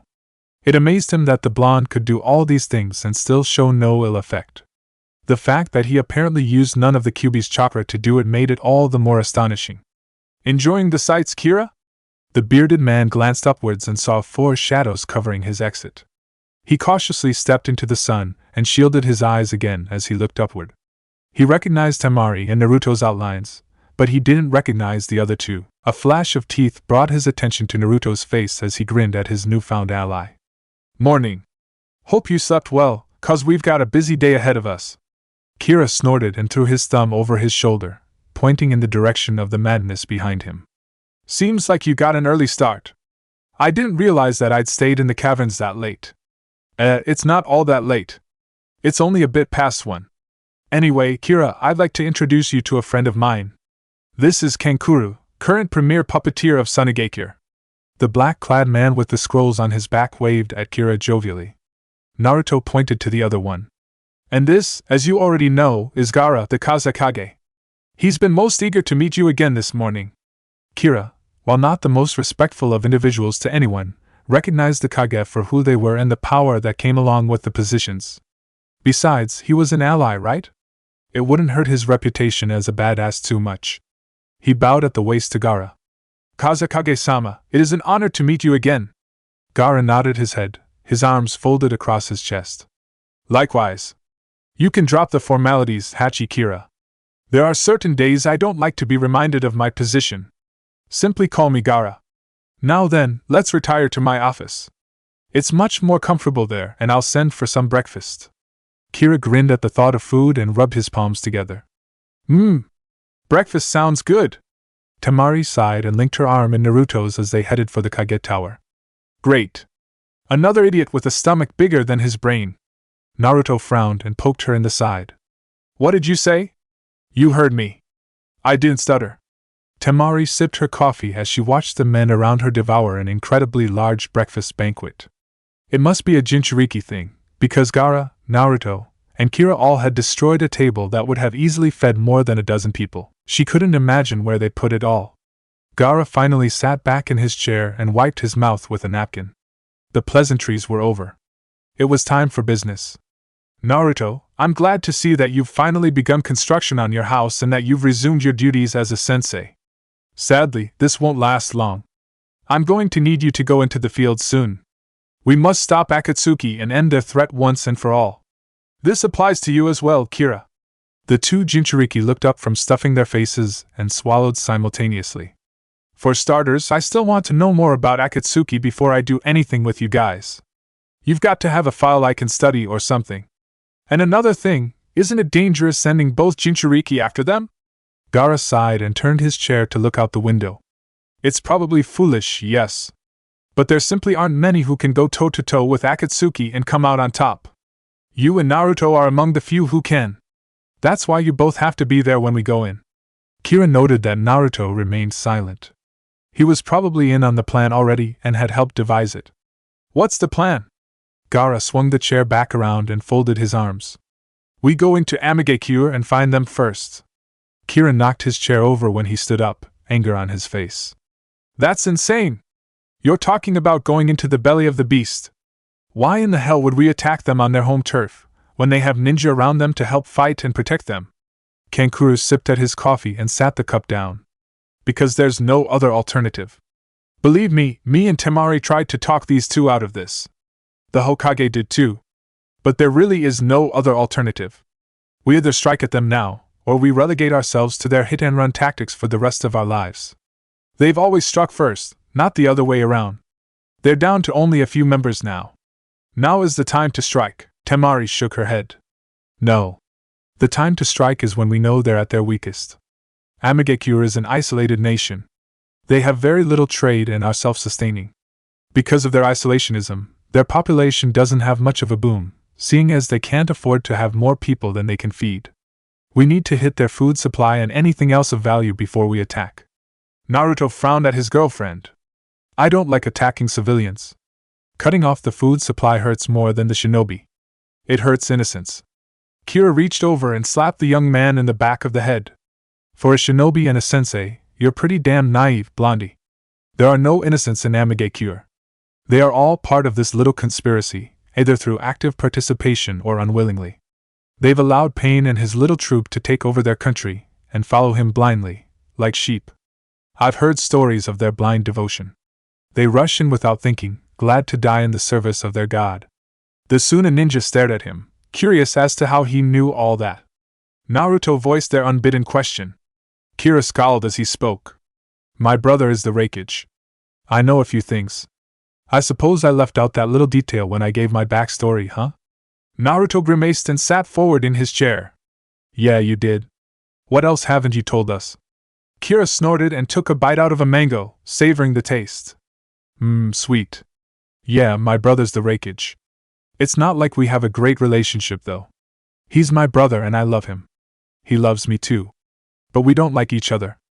I stay up on that mountain unless I'm needed, and no one ever comes to visit. He has a couple jounin watching me at all times, but those idiots are incompetent. The only people I've ever had a good relationship with are my students. Naruto corked an eyebrow and smirked. Students? And you made fun of me? Kira sneered as he took another huge bite of his fruit. My students are masters of the sword due to my training, not snot-nosed little brats in an academy. You can't really compare the two. Naruto growled and sat upright in his seat. My students are more than likely the best prepared children for ninja life in all the elemental countries. I'm teaching more at a time than you besides. Kira sneered and leaned his right elbow on his knee. Well, my students are the best jounin in Kumogakure besides the Reikage and myself. Gaara-san suddenly found both of their mouths, clamping down and preventing them from speaking. This isn't a pissing contest over who has the better students. You are both sensei, act like it. We have more important matters to attend to besides. The two Jinchuriki glared at one another before nodding and turning back to face Gaara. Temari glared at Naruto and pinched his side, making him jump. What? He started it. Temari grabbed his ear and jerked it down to her level. I don't care who started it. Stop being disrespectful in front of your kage. Set an example, sensei. Kira snickered at Naruto's misfortune before Temari cast her gaze on him. I'll deal with you afterwards. He stopped snickering and quirked an eyebrow. I don't believe I'm dating you, Missy. You don't own me. Temari smiled sweetly and let go of Naruto's ear. No, I don't. But you are a guest of mine, and therefore I'm responsible for you. Your behavior is reflecting on mine, and it's not reflecting very well. Kira shivered under her gaze and turned away. He may not have all that much interaction with women outside of his female students, but he knew when he was treading on dangerous ground. He wasn't about to lie back and take it like Naruto, though. I'll keep that in mind. Can we move this along, please? Gaara grunted, but nodded his approval. Yes, we can. I won't keep you much longer. I have work to do after all. In time, we'll be going back to Konoha to meet with Swanda and make a definitive plan. We'll move out from there. I need to ask you to return to Kumogakure and ask your kage to meet us in Konoha. Kira's scowl deepened. He had thought he might be able to escape from Kumo for a bit longer. My brother is an idiot. He believes that Kumo is impenetrable and that I am safe. He did nothing to save Yujito when she was captured. I don't know if his help would be welcomed or not. And besides that, Kumo isn't very well received in Konoha due to the Hyuga incident a few years back. Gaara sighed and stood up, signaling the end of the meeting. I know that. But these are different times. We're talking about a threat that will encompass all the elemental countries. It has to be dealt with, and if your brother will not help, he is a fool. Kira nodded his head and stepped over beside Naruto and Temari. I'll speak with him. I promise. I'd like to relax for a bit before I head home, though. It's a lot nicer here in Suna than I had heard. Gaara waved them off with his hand as he picked up a report. Thank Naruto for that. Now, if you would all please leave. Kira nudged Naruto on the way out, leaning down to whisper into his ear. Someone needs to get laid. Naruto snickered and bobbed his head in agreement. You have no idea. Kankuro excused himself when they were out of the office, citing that he had drawn patrol duty, yet again, for making Gaara angry about something or other. As he sullenly walked off, Kira clapped his hands together and grinned at the two blondes. So, Urameshi Kari? What's she like? Neither Naruto nor Temari said anything as they led the way back to the property, which annoyed Kira mightily. His face scrunched up as he took a few quick steps ahead so he could see both blondes' faces. Squinting his eyes at Temari, he smirked. If you don't tell me, I'll start rapping again. She tilted her chin upward slightly and he grinned. Oh, I'm bombastic, fantastic. Fine. Okay. Just please keep your mouth shut. Kira grinned at his victory and slowed his walk so he was shoulder to shoulder with Naruto. What's she like? Temari sighed and grasped onto Naruto's fingers as they walked. She hated talking about a former rival of hers for Naruto's affection, even if it hadn't been a true rivalry to begin with. Kari is a very sweet person, very kind. She always tries to help out her students and is very fair with them. I would say she's too nice. Kira nodded his head. He didn't really care about her personality at the moment. He wanted physical details. She's a sweet girl, got it. What does she look like? Temari growled and was about to say something very rude about the male gender, but Naruto poked her in the side and shook his head very slightly. She huffed and stared straight ahead. Naruto turned to Kira with a grin. Kari is a beautiful girl. She has long, glossy black hair and ruby red lips. Temari squeezed his fingers a bit tighter, but Naruto continued. She's very shapely. Not too big and not too small in all the right places. His knuckles cracked slightly under the pressure. Kira's grin grew wider every moment. She's a capable, competent kunoichi. But what is most attractive about her is that radiant smile she has. It's the most beautiful thing I've ever seen. Kira quirked his eyebrow when he heard Temari growl audibly and glanced at Naruto. Surely the guy wasn't that damn oblivious?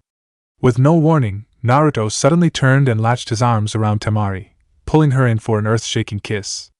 She fought at first, trying to twist away before melting into the lip lock. Naruto pulled away with a wet, smacking sound, leaving Temari dazed and happy. He turned back to Kira with a wink. Remember that. It'll help you later. As I was saying, her smile is the most beautiful thing I've ever seen besides Temari. Kira sidled up alongside the blonde, keeping his voice low as Naruto led the still dizzy Temari along by her hand. You're smooth, kid. Real smooth. When am I going to meet her? Naruto's grin widened even more. Right now. Carrie had let her class out a bit early so she could grade some of the tests she had given them. It was somewhat boring without Naruto around and morale had taken a dip.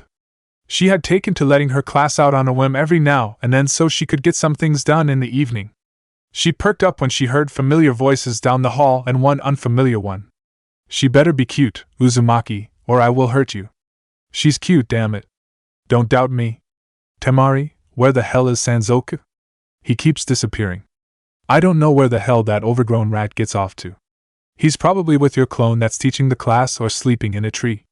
Carrie smiled when she heard two of her friends coming and straightened up her pile of paperwork. It could wait till later. She hadn't seen the two lovebirds in quite a while. That thought brought a small sigh to her lips. It could have been her. She turned with a bright smile to the doorway, her grin spreading as Temari walked in first, followed by Naruto. The two waved jovially at her, and she returned it. Welcome back, you two.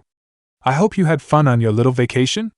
Temari sighed, thinking back to all the good times they'd had, a dreamy look crossing her face as she remembered the times that her and Naruto's bodies had entwined. She quickly shook those thoughts away and smiled at Carrie. Yeah. We had a bit of trouble, but we got through it. We have someone we'd like you to meet, though. He's a new ally of ours. Carrie, meet Kira. Temari's smile began to wane as Carrie gave her a curious look. I thought I heard a third voice with you guys, but I don't see anyone, and it didn't sound like Sanzoku. Temari whipped around and glared at the doorway before pushing Naruto. Get that idiot in here. After all that bluster, you mean to tell me he's shy around women? Naruto sighed and poked his head out the door, seeing Kira leaned against the wall with his arms crossed, a pensive look on his face. What the hell are you doing? The sunglasses-clad man looked up with a frown before ducking his head again. What if she doesn't like me? Oh, for the love of... Naruto rolled his eyes and grabbed the man by the shoulder, jerking him inside. Kira, caught off balance by the unexpected maneuver, stumbled in and took a knee. He turned his head angrily and began to yell at Naruto. You stupid blonde! What the hell was that for?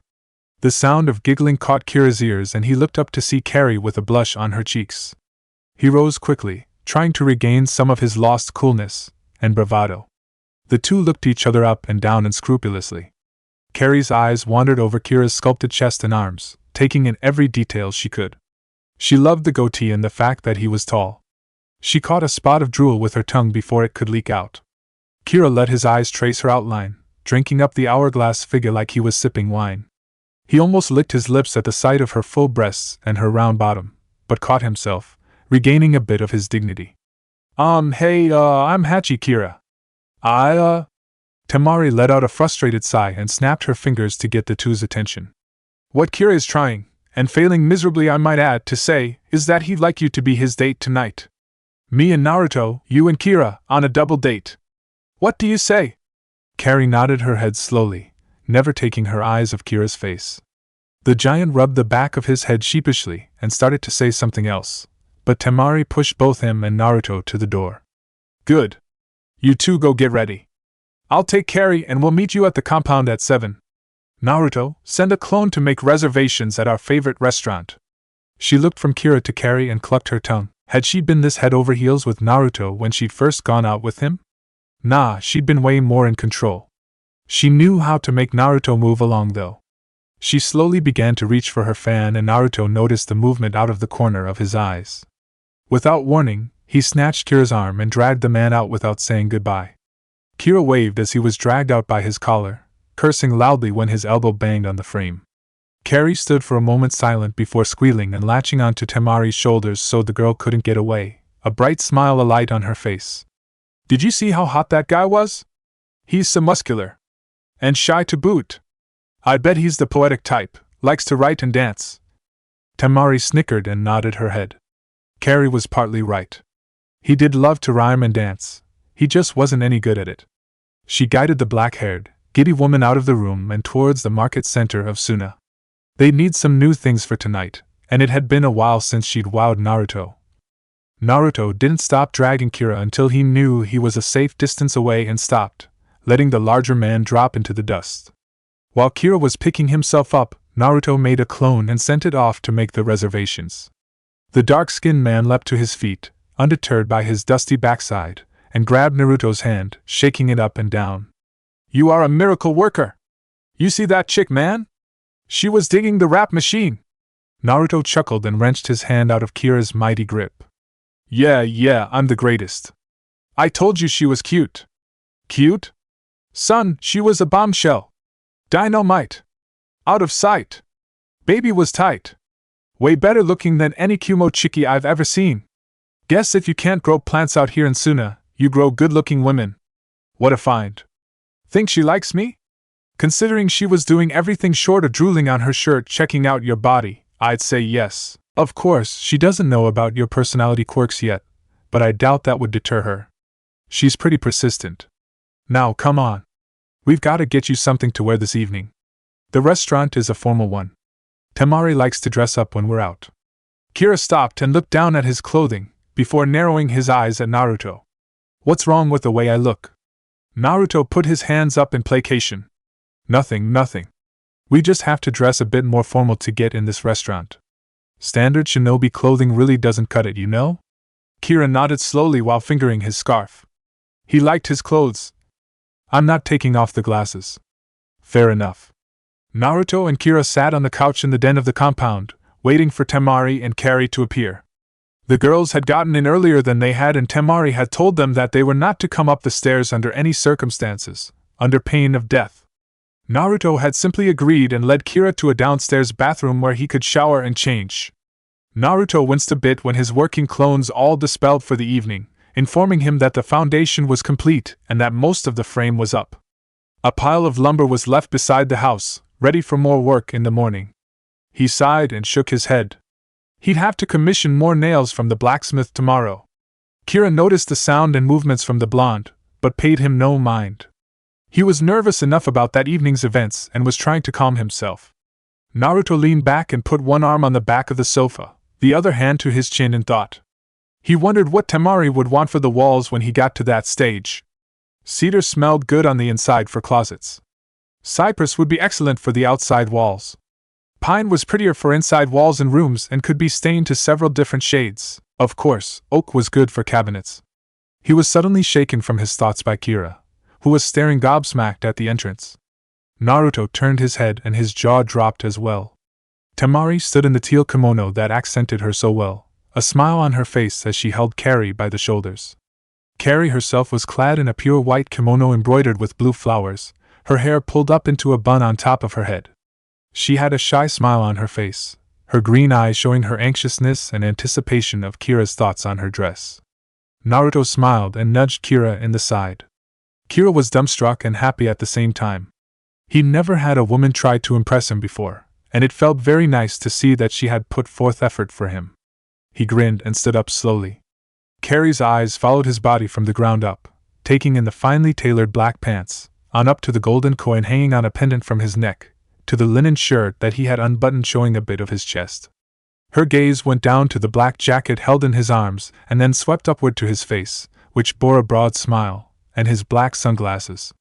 Temari and Naruto stood to the side, his arm around her waist and her leaning into his side as they watched the prospective lovebirds entrance each other. Their jaws threatened to unhinge when Kira bent at the waist and brought Carrie's hand to his lips, kissing the knuckles, and bringing a blush to her lips. What majesty the gods hath wrought, what wondrous things untold. The night is young, the future e'er bright, the present surely gold. Temari blinked and looked at Carrie's face. The woman looked as if a fire had alighted itself upon her cheeks as Kira stood upright again, a wry smile on his face. Carrie took her hand back slowly and gave him a shy smile. That was beautiful. Are you a poet? The spoken word is mine to command, like a ship's captain upon the sea. I normally rap, or rhyme as I call it, though most say it does not suit me. Temari finally collected her thoughts and stepped forward with a grin.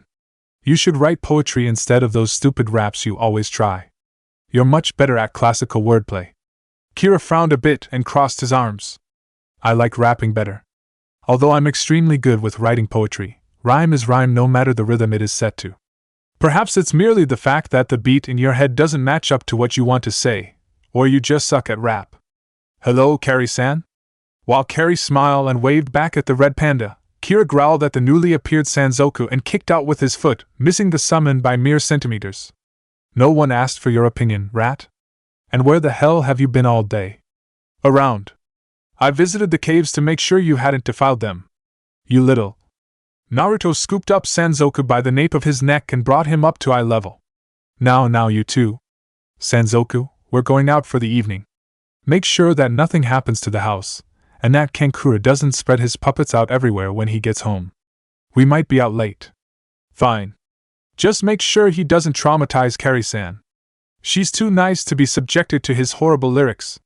Carrie giggled and latched onto Kira's arm to prevent him from strangling the red panda. I happen to like what I've heard so far. His rapping can't be all that bad. Sanzoku shrugged as Naruto sat him back down. Your funeral. Don't say I didn't warn you. Temari clapped her hands together and got everyone's attention. Okay, everyone outside. Let's go get something to eat. Dinner went amazingly well, all things considered. Kira didn't try to rap, Carrie was a perfect lady, and Naruto and Temari didn't have to moderate. All in all, it was a successful date. The two couples walked along, chatting with each other on the way back to Carrie's house. Temari's arm was linked with Naruto's and Carrie giggled whenever Kira flexed a muscle. Naruto and Temari were pleasantly surprised by Kira's attitude. They had expected him to be as uncultured and as uncouth at the table as he was in his day-to-day mannerisms. Kira had proven them wrong the whole night long, charming everyone they met with a sharp wit and silver tongue. When Naruto pulled him aside at one point and asked what he was doing, he merely grinned. I'm doing what I do best. Bullshitting. Naruto had blinked and then shrugged, accepting it for what it was. Kira was really good at bullshitting with other people. The night came to a close though, and they stopped in front of Carrie's house to drop her off. Kira walked her to her door and they awkwardly stood there, illuminated by the moonlight for several minutes. Carrie finally sighed and looked up at the bright, round moon. Alas, the night is waning now, the evening over, the moon so high. Part ways we must, the poet and lady, but ne'er shall I cry. For the morning sun a new day brings and possibilities will abound.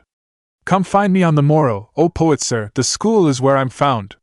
She pulled on his collar, bringing him down enough so that she could place a chaste kiss on his cheek, before releasing him. Let's do lunch. Good night, Hachi Kira. Kira watched with wide eyes behind his glasses as the door shut, and made his way back over to the two blondes, a broad smile on his face. Temari and Naruto waited for him to stand beside them before walking again. Naruto cleared his throat and cut his eyes to the larger man. So? Kira grinned and looked up at the moon. She's a poet too.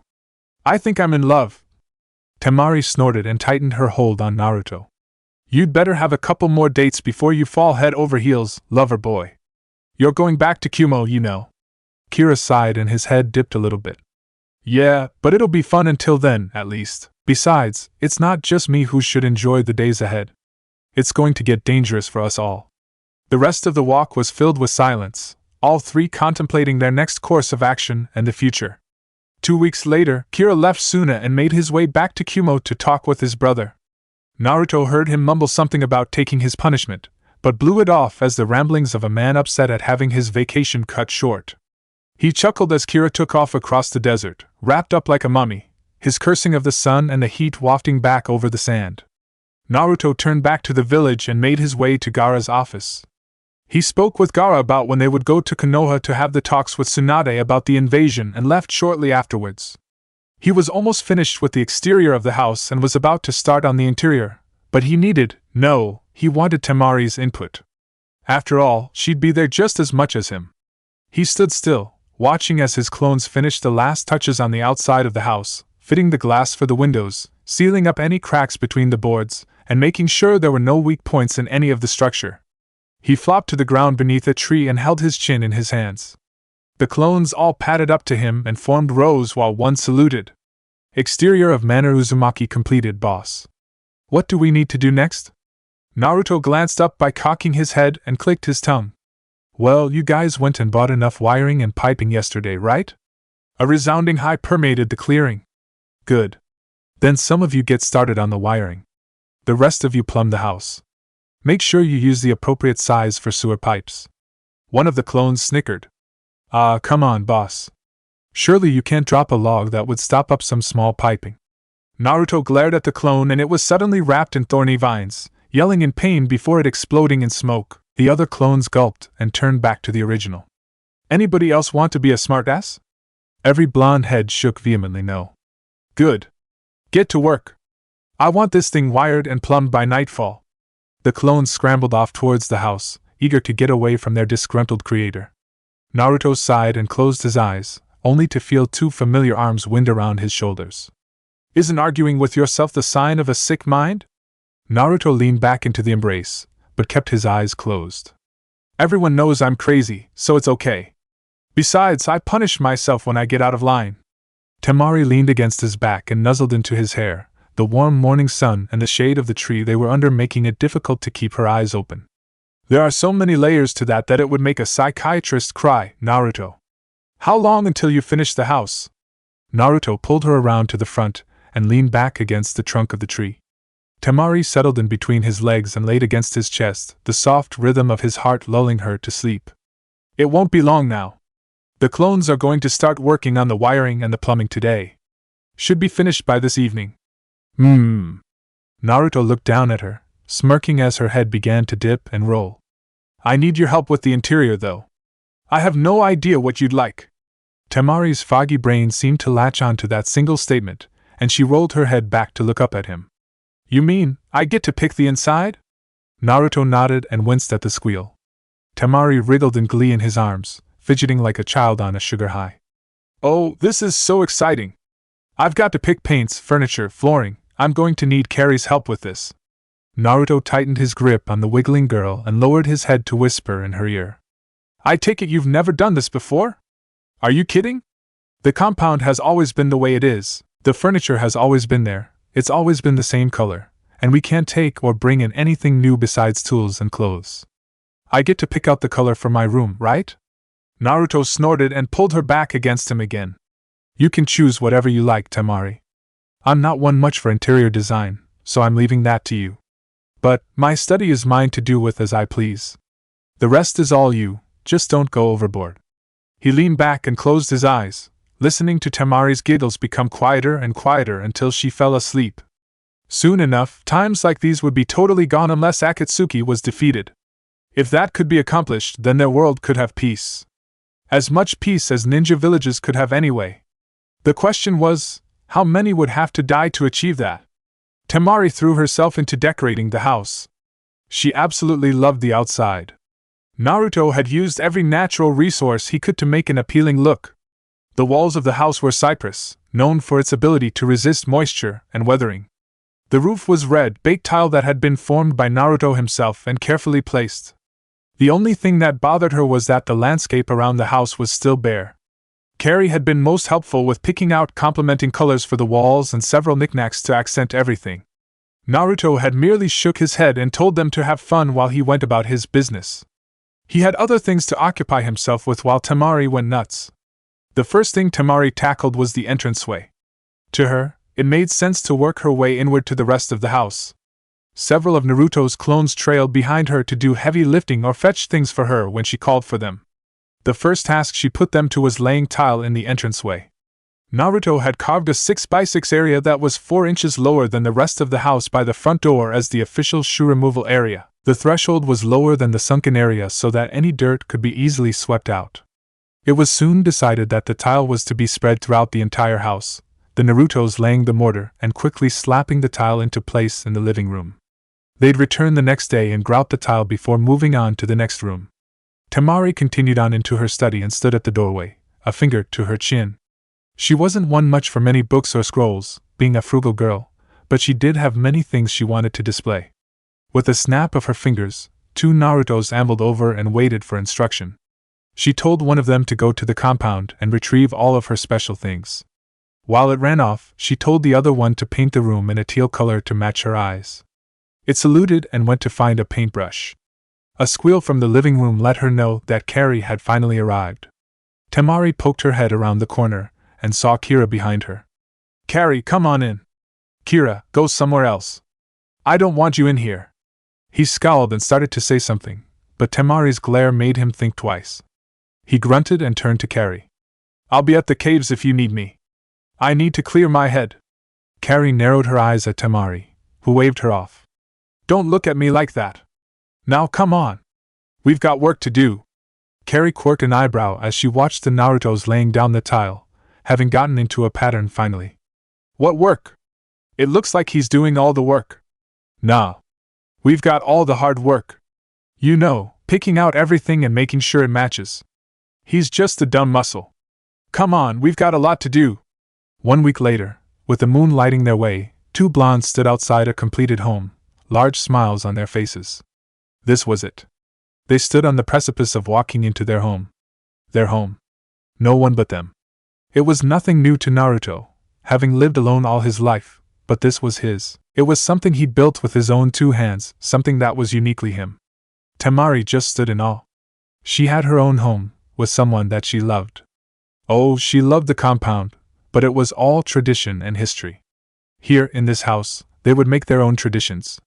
Their own history. Naruto took a deep breath and turned to face Temari, gripping her hand tighter. The smile on his face could almost light up the night sky. "Well, shall we?" She nodded and they strode up to the heavy, oaken door. Naruto slid the key inside the lock and turned it, the loud clack filling the still night air. He pushed the door open and flipped the light on. The entryway brightened up and they stepped into the alcove and removed their shoes, placing them on the cedar rack beside the door. Temari wriggled her toes on the cold tile floor and grinned. "Time to take it all in." They left the entrance and stopped under the archway that led to the living room. Naruto groped around with his right hand for the switch and finally found it, bathing the house in luminescence. They had both seen it at different times, having worked on it, but to see it in completion was so truly wonderful. The beige tile that lay upon the floor seemed to sparkle as the light poured down on it. Temari took in everything that she had done, the walls that were painted a light brown, the mirrors that hung on the wall, the paintings, and the comfortable leather furniture. She turned her head to see Naruto nodding approvingly to the room. She grinned and pulled him along. "Come on, there's more to see." Indeed there was. The kitchen was a near replica of his parents' kitchen, down to the cabinets and the countertops. He had so loved the layout of that simple little room where meals would have been lovingly crafted.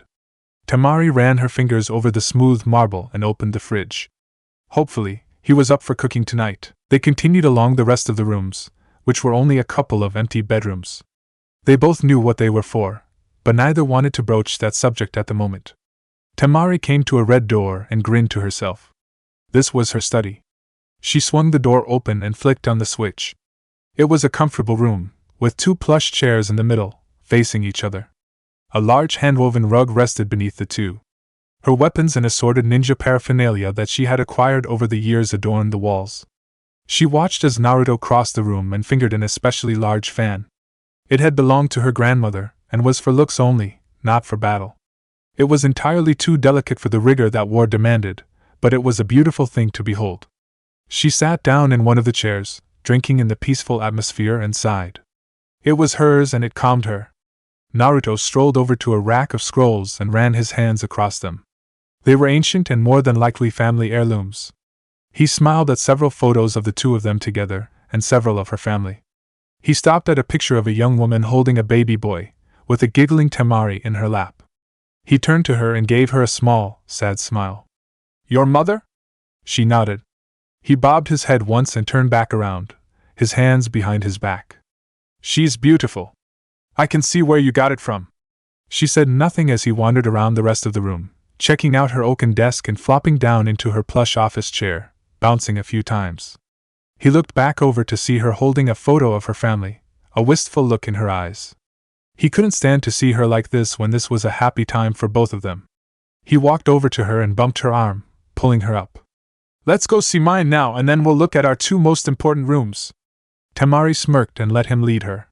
There were 3 rooms that she was not allowed to deal with. The master bedroom, the master bathroom, and Naruto's study had been off limits. He said he wanted to surprise her. She had no doubt he would. He led her down the hall, her hands sliding along the lacquered wainscoting, before stopping at a green door. Somehow, she had known that was what the color would be. She shot him a look and put her hands on her hips. Well? Let's see it. He slowly slid the door open and ushered her inside. Temari, despite how proud she was of her own comfortable study, was in awe of Naruto's own. He had used his powers to virtually make his study into a greenhouse. Every inch was covered with some amount of greenery, and one wall was nothing but glass doors that could open to the outside. The chairs were giant roots that he had carved out and put seat cushions in, and even the tables were carved from roots. He pointed up and she gasped. The entire ceiling was glass, and she could see the beautiful moon beaming down through the panes. The walls, where they weren't leafy green, were adorned with his own ninja paraphernalia, and he had carved several nooks into the trunk of a tree. She wandered around through the room, stopping at a certain corner, a smile on her face. Gardenias. I love these flowers. I know.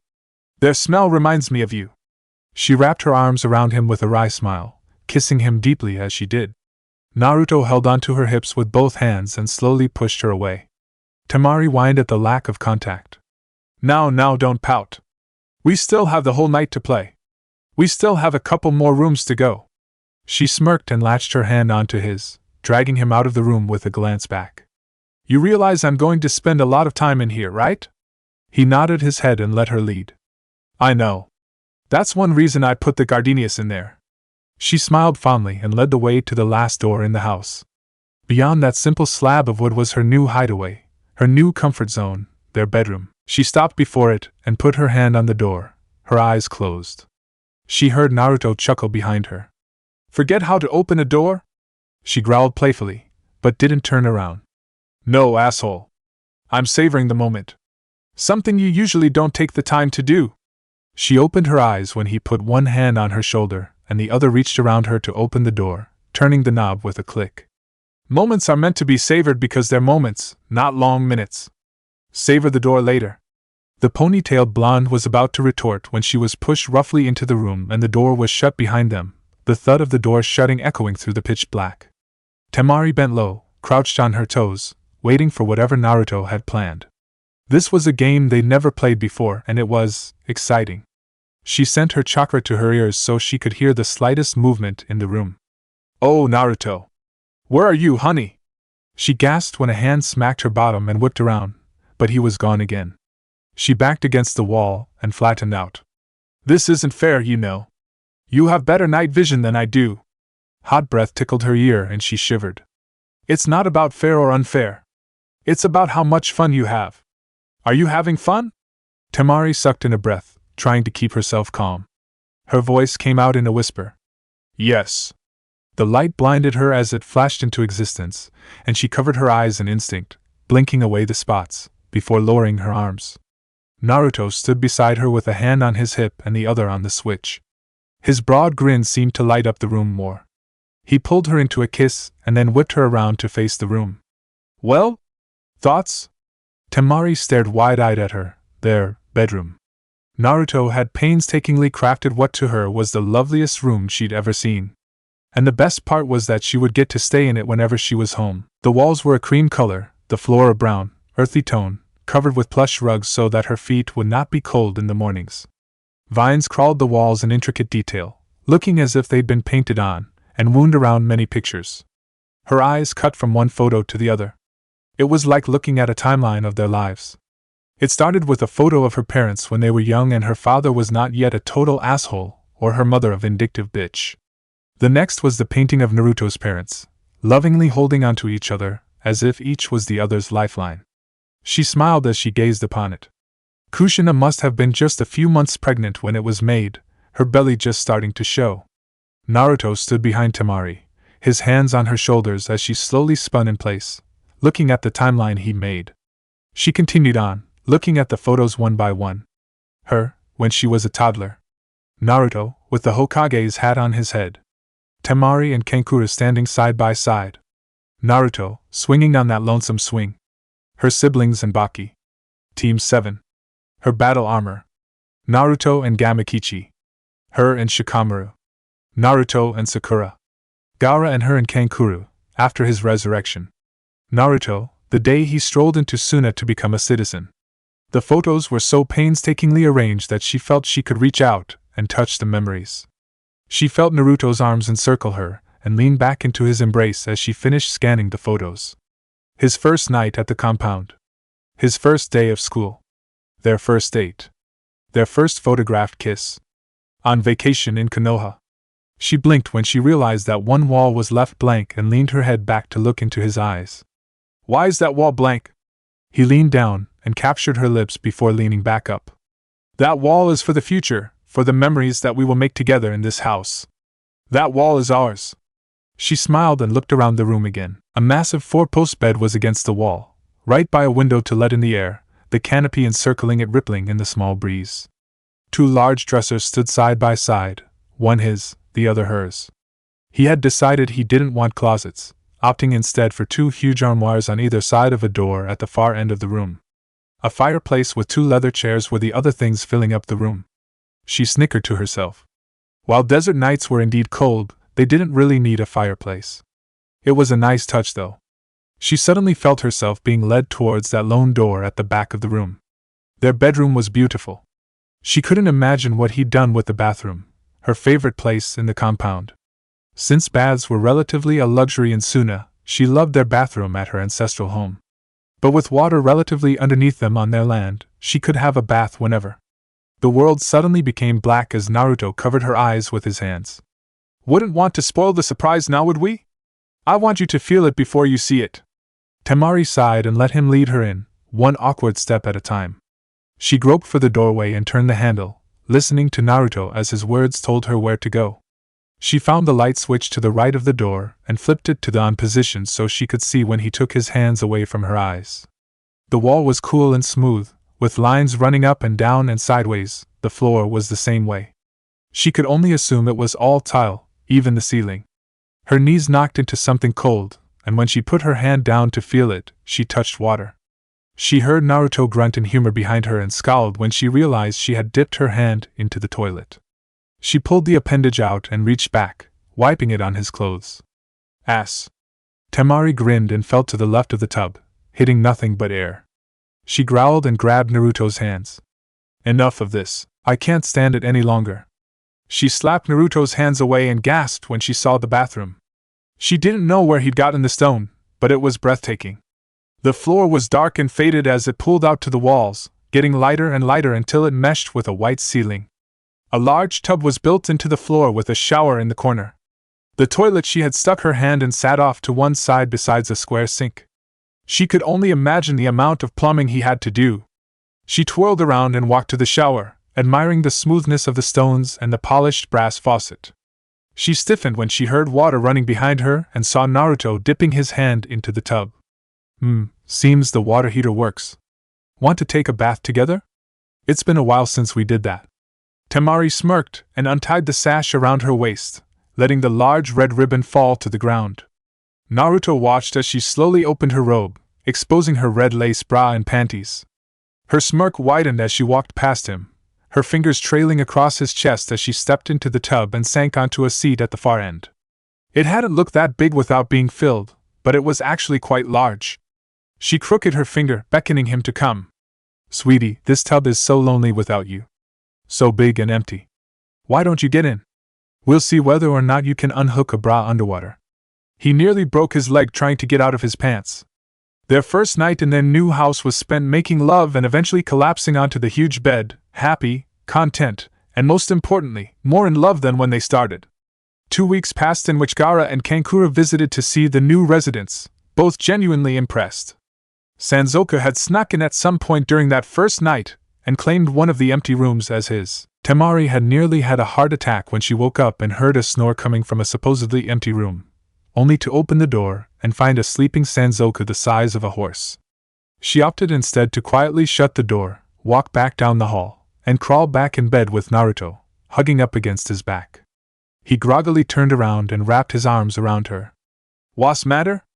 I saw a Sanzoka the size of a horse. He seen chain si." She had snorted at his sleepy mumbling and went back to sleep. His warmth was intoxicating, something that never ceased to amaze her.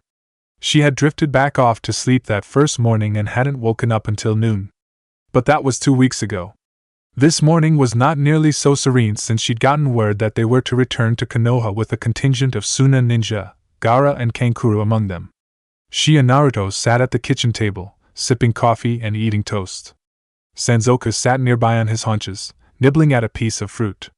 Her mug was halfway to her mouth when Naruto sighed and locked eyes with her. I don't want to do this. We've just started here. What if something happens? Temari slowly sat her coffee mug down and looked into it, the murky liquid casting her solemn look back at her. I don't want either. I keep running things over in my mind, things that could happen and things I don't want to happen. I don't want to lose you, not now. I don't want to lose you either. And neither of you shall, if we have anything to say about it. The two blondes looked up to find Gaara and Kankuro standing in the doorway with smiles on their faces. What we're going to do hasn't ever been done since the days of Hanzo. Don't worry. We're going to Konoha to lay out a plan. That idiot Kira and his brother will be there as well. When you see the wreckage, you'll understand why there is little to worry about. Temari scoffed and stood up, straightening out her robe. If he's anything like Kira, then we have everything to worry about. Gaara fixed her with an even stare and then looked at Kankuro. Do you and I act anything alike at all? Kankuro quirked an eyebrow and smirked. Of course not. I can't always be moody like you. Gaara ignored the jab and turned back to the blondes. There's your answer. Now get dressed, we leave in 2 hours. He walked out the door, motioning for Kankuro to follow. Puppet Master stopped at the door and looked back. Dude, when are you going to cook for us here? How about dinner when we get back? Gaara's gruff voice floated around the corner. Kankuro, let's go. Temari sighed and picked up their mugs, depositing them in the sink, before walking to their bedroom. Come on. We might as well get this over with. 5 days later, the Suna contingency arrived at Konoha and were immediately ushered into a meeting room within the Hokage Tower. Tsunade and her advisors were there, as well as several key ninja to whatever they were going to plan. The ninja of the two villages milled around, talking to one another, when Temari suddenly winced and buried her face in her hands. Naruto heard Sanzoku growl and asked the two what their problem was. He's here. Naruto was about to ask whom she meant when he heard a familiar booming voice. Hachikira in the place, going too fast, you can't keep pace. My rhymes are slick, they flow so true. Who's happy to see the killer be come through? The doors were flung open and there stood Hachikira, with a group of embarrassed-looking people behind him. 3 in particular looked ashamed while one particularly huge man reached out and grabbed the Jinchuriki by the shoulder, growling at him in a deep voice. Kira, I would advise you to keep your voice down while here. The hand was shrugged off and Kira looked around the room, quickly locating his 2 favorite people of Suna, besides Kari. Naruto! Temari! Throw rug! My name is Sanzoku, you fruitcake! A loud clap came from the front and everyone turned to see the 3 Kages standing behind a table. Tsunade bid them all sit and leaned against the table, her palms flat on the surface. We're here to discuss Akatsuki and a possible alliance between our 3 villages against them. With us today are ninja of Konoha, Suna, and Kumo, as well as the Kage of all 3 villages. I call this summit to order. Chapter 25, Stepping into the Pouring Rain. Now then, I, Senju Tsunade, Hokage of Konohagakure, would like to welcome our allies to this summit. We are here to formulate a plan to rid ourselves of the menace of the Akatsuki. I'd like to ask the other Kage to stand and give a bit of information about their greatest assets, so that we can better formulate a plan. The Reikage, a giant man who was as tall as Tsunade when he was sitting down, folded his arms and spoke in a booming voice. I believe it would be best for our host to go first. Let us know what cards you hold. Tsunade nodded her head and clasped her hands together, her mouth hidden behind them. Very well. I have several high-profile ninja under my rule. I believe you know most of them, so I won't mention names. All of the ninja are highly skilled and will definitely be an asset to our cause. The Reikage nodded and leaned back a bit further in his chair, getting comfortable. How about some names for reassurance? Very well. We have elite ninjas such as Hitaki Kakashi, Mado Gai, my apprentice Shizun, Mitarashi Enko, Shirane Ginma, and all their students. I believe you can match up who taught who. Now, Reikage Dano? The large man grunted and rose from his seat, his imposing figure casting a shadow over all in the room. My ninja may not be as numerous as yours, Hokage Dano, but we are all just as powerful as your most elite. My size may speak for my strength, but it does not belie my skills. I prefer taijutsu to all other forms of battle. Sadly, one of our former elite kunoichi, Niyujuto, is no longer with us. She was the Jinchuriki for the Nibi and was captured by the Akatsuki. She would have been invaluable in this venture. The large man took a deep breath and closed his eyes. He knew what would happen as soon as he opened his mouth. My brother! Hachikira, baby! Recognize! The Reikage sighed and continued his speech. Is the Jinchuriki for the Hachibi. He can communicate with his demon and has a somewhat amicable rapport with it. Beyond what his demon can do for him, he is the most accomplished swordsman that Kumogakure has ever seen. His students, also some of the best swordsmen to come out of Kumo, are Karui, Omoi, and Samurai. Trust me when I say that their skill speaks better than any words. Murmurs were heard throughout the room as the named ninja stood and bowed to the room, their blades clearly evident upon their backs. The Reikage bade them sit and turned to Gaara. I believe that it is Kazekage Dano's turn to show his hand. Gaara snorted and rose from his chair. The crowd was silent as he gazed out over them. My hand is filled with nothing but aces, Reikage Dano, as is yours. We can't risk any normal ninja on this mission. Only the best will suffice. My siblings, Temari and Kankuru, and I will be along for the ride. I'm quite sure all of you know what we are capable of. Our former sensei, Baki, is adept with wind. And then there is my friend, Uzumaki Naruto. All of the Kumo ninja turned their heads to better see the Kyubi Jinchuriki while the Konoha nin's faces screwed up at the mention of Uzumaki, like something had left a bad taste in their mouths. Naruto tilted his chin up slightly as he stood with the rest of the Suna ninja. Naruto is the Jinchuriki of the Kyubi, holder of the Raccoon tribe contract, and master of an ancient power called the Green. He and Kira are what the Akatsuki want. This plan is risky, but we are all tired of being on the defensive. We need to hit them first for once. We need a plan that is near foolproof. Everyone nodded and murmurs went through the room again as Gaara sat back down. Tsunade took that as a chance to regain the floor. The plan is somewhat simple. We go into Amigekure and draw out the Akatsuki. Naruto and Kira will go in first and hit the city hard. When Akatsuki notice that the two of them are leading an assault, they should come running. It's too dangerous to send those two in first. What if we don't react soon enough? Tsunade turned to look at the Reikage. We'll be right behind them. As soon as they make their first move, we'll move in and begin to dismantle the city. If we can find their hideout and destroy it, all the better. Even if we don't get rid of the Akatsuki this time, we will put a dent in their plans. This is what we want to do. Gaara crossed his arms and sighed. We need to take them down in one fell swoop. Hit and run tactics will not work against ninjas strong enough to take down countries by themselves. Tsunade smirked and swept her hand out over the crowd of ninja. Any of these assembled ninja could invade a country. The only thing that would stop them is another elite ninja. That's what our plan should count on. We have enough elites to match up to the Akatsuki. Besides, I doubt Kisame is fully healed from when Naruto poisoned him, if he survived at all. That makes their forces weaker. The Reikage gritted his teeth. What about the ninja of Amigekure? What do we do about them? If they resist, we destroy them. That is what we will do about them. Gaara leaned forward in his chair. So, we are talking about a full-scale decimation of a nation. Tsunade nodded her head. Yes. We can't afford to assume that everyone is innocent that we come across. If they resist, kill them.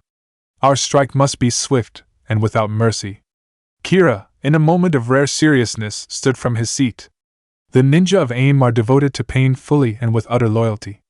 It's an almost fanatical devotion. To them, he is a god. He beat Salamander Hanzo, someone that even the Sannin could not beat in their prime. These people are not innocent. AIM is like a cult. Tsunade blinked and nodded her head. What do you suggest we do? Same thing you do with any cult. You have to eradicate it if you don't want its members coming back for revenge. Let Naruto and I go in first. We'll get the ball rolling. This plan is insane and there is truly no way to plan for anything. We don't know who will come from where or which Akatsuki will engage us. For that matter, who's left? Kisame, Madara, Pain, Zetsu, Konin, and Itachi. Kira hummed to himself, but soon shrugged. Well, any Uchiha is going to be a problem in any event. The rest, well, like I've said, it doesn't pay to be prepared because we don't know who's going to be fighting who. Before Naruto could throw a barb back, Tsunade slapped her hand on the desk. Back to the matter at hand. Yes, it's true that we don't know who will be fighting who. Jiraiya has already fought Pain once. He's extremely difficult to fight, and with his bodies, it just adds to the level of opponents that we'll be facing.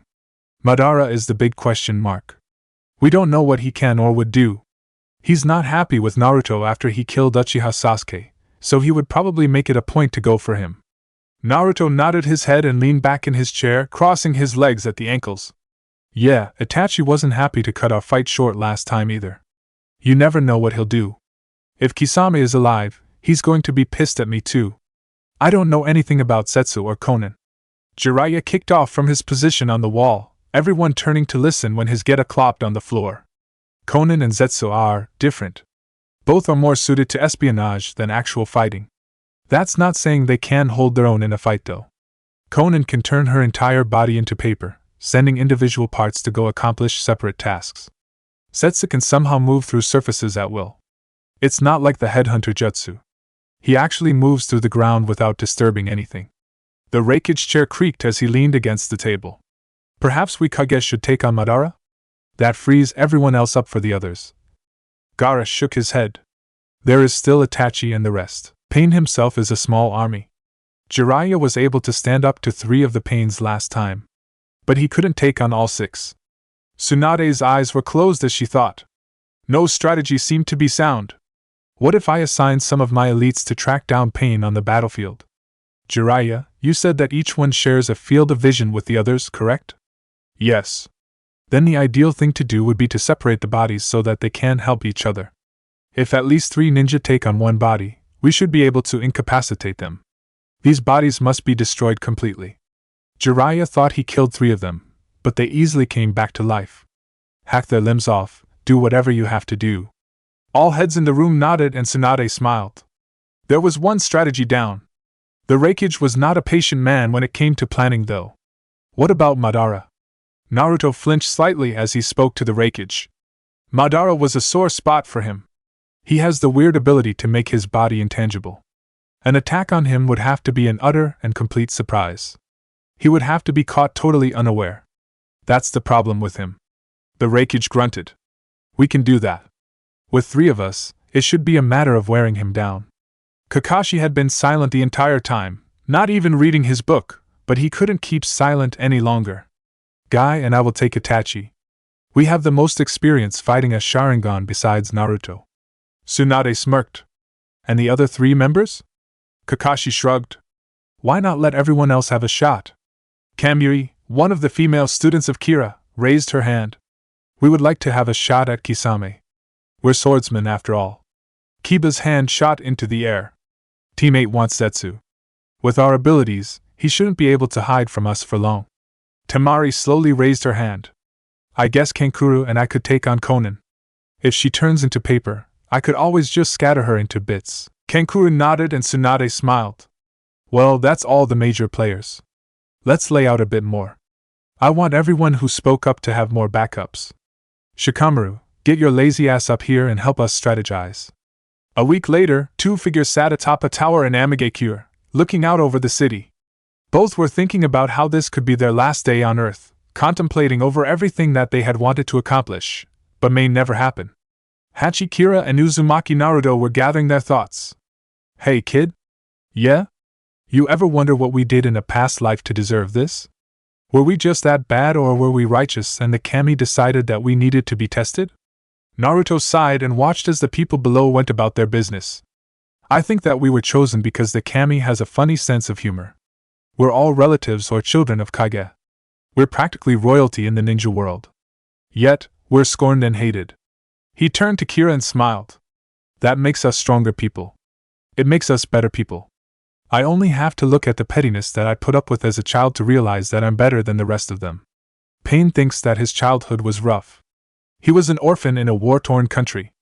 Big deal. There were plenty of orphans then. I'm an orphan. But I don't call myself God and run around trying to burn the world to ashes. Yeah, he has a weird complex. Maybe he's compensating for something? Naruto snickered. Maybe. That's why he needs 6 of them. Kira snorted. I bet he's a Minuteman too. Naruto's cheeks puffed out from holding in his laughter. Yeah, but you know what they say, don't you? Kira shook his head, the grin on his face evident. Naruto took a deep breath. Even something only 2 inches long can hurt someone if it's coming in at 200 miles an hour. Kira let out a barking laughter and slapped his knee. The two sat there chuckling for a moment before both sighed and rose to their feet. Kira rolled his shoulders and cracked his neck while Naruto held his hand out, and his staff burst from the wooden shingled roof. Kira quirked an eyebrow. I'll never get used to that. You ready, kid? Yeah, ready as I'll ever be. How do you want to start this? Kira sucked in a quick breath. You use that power of yours and try to break that tower in the middle of the city in half. Then summon Tsubasa and run rampant. Destroy as much as you can. Did you tell Temari goodbye? No. It would have felt like I wasn't coming back. We kind of avoided each other before this. That wasn't good, kid. You shouldn't avoid things like that. She'll be pissed if you die and vice versa. What about you and Carrie? That's none of your concern. The two stared at each other before Naruto spoke. So, what are you going to do to start this off? Kira grinned and turned his head to Naruto, his face already peeling. Me? Well, I'm letting the Hachibi out to play. Good luck, Uzumaki Naruto. If we make it out of this alive, I'll sing you a song. How about we just get a drink? Kira nodded and held out his hand, the flesh on his arm already peeling away. Naruto grasped it, and the two gave each other a firm shake. Kira let go and backpedaled to the edge of the building. He held his arms out to the side and teetered back and forth. See you on the flip side, flower boy. With that he fell over the edge. Within moments a large boom sounded and the roar of the Hachibi echoed throughout Amigekure.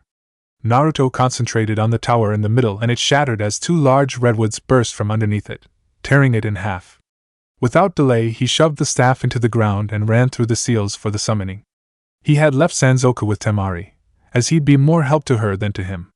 A large burst came forth and Naruto was standing on Tsubasa's nose, the building he'd been standing on crushed beneath him.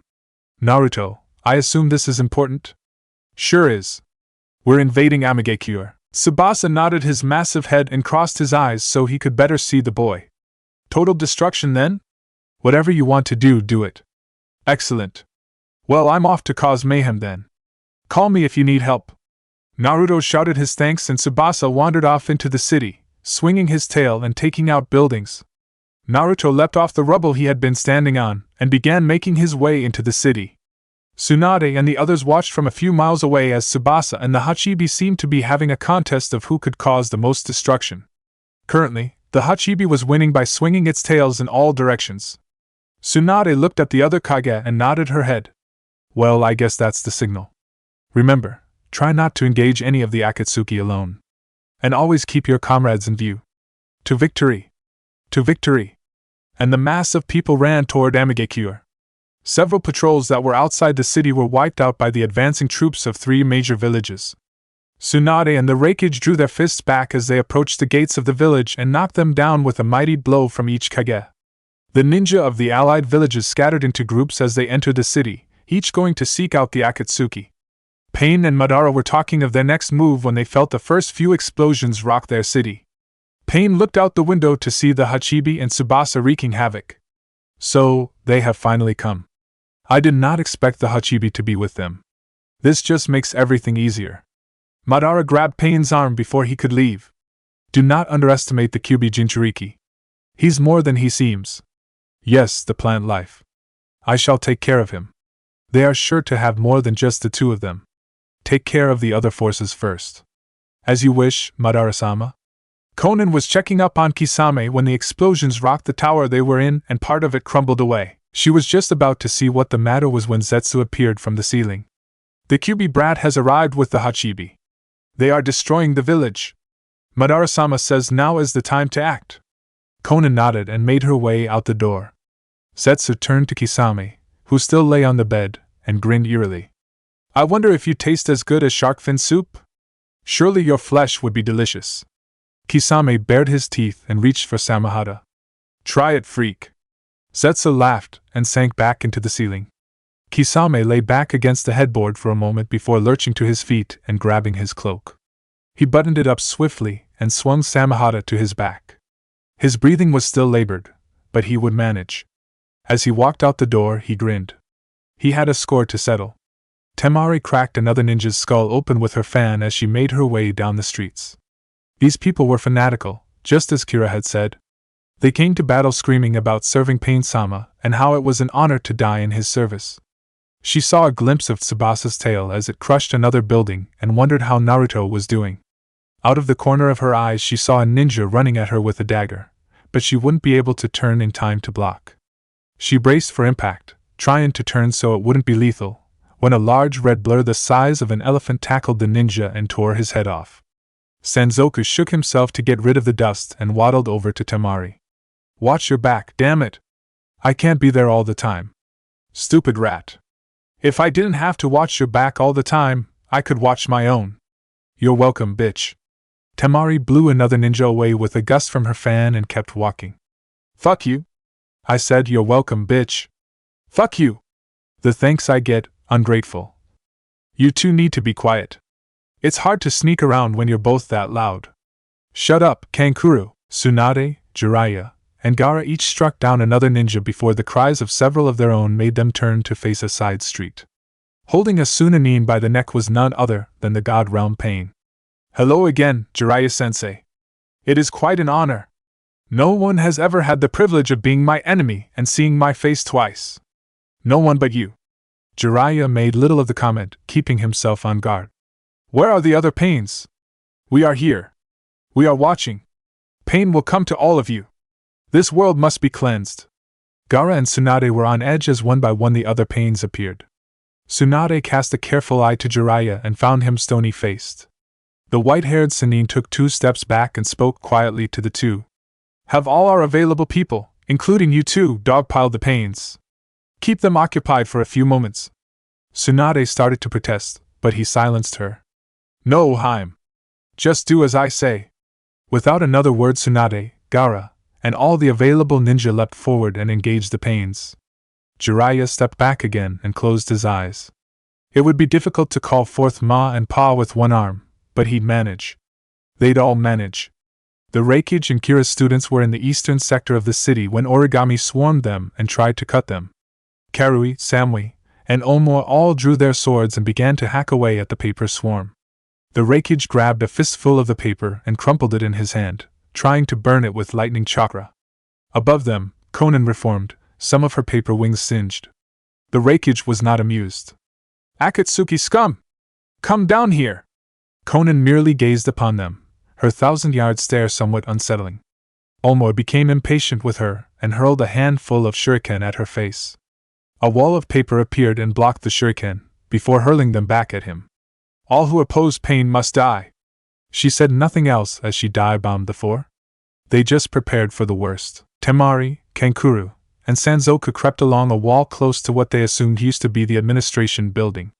Sanzoku was in the front, changed into his normal small size, sniffing out any sign of what could be an Akatsuki. Temari nearly stepped on him when he came to a halt and the hairs on his back stood on end, a low growl emanating from him. She was just about to ask what was wrong when a voice broke through around them. "I think the kunoichi will be tastier. She looks lean." "No, I believe the shinobi will be better. He has more muscle."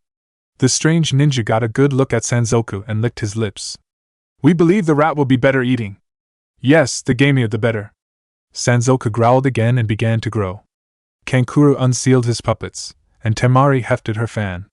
No one knew what Setsu was capable of. That made him one of the most dangerous.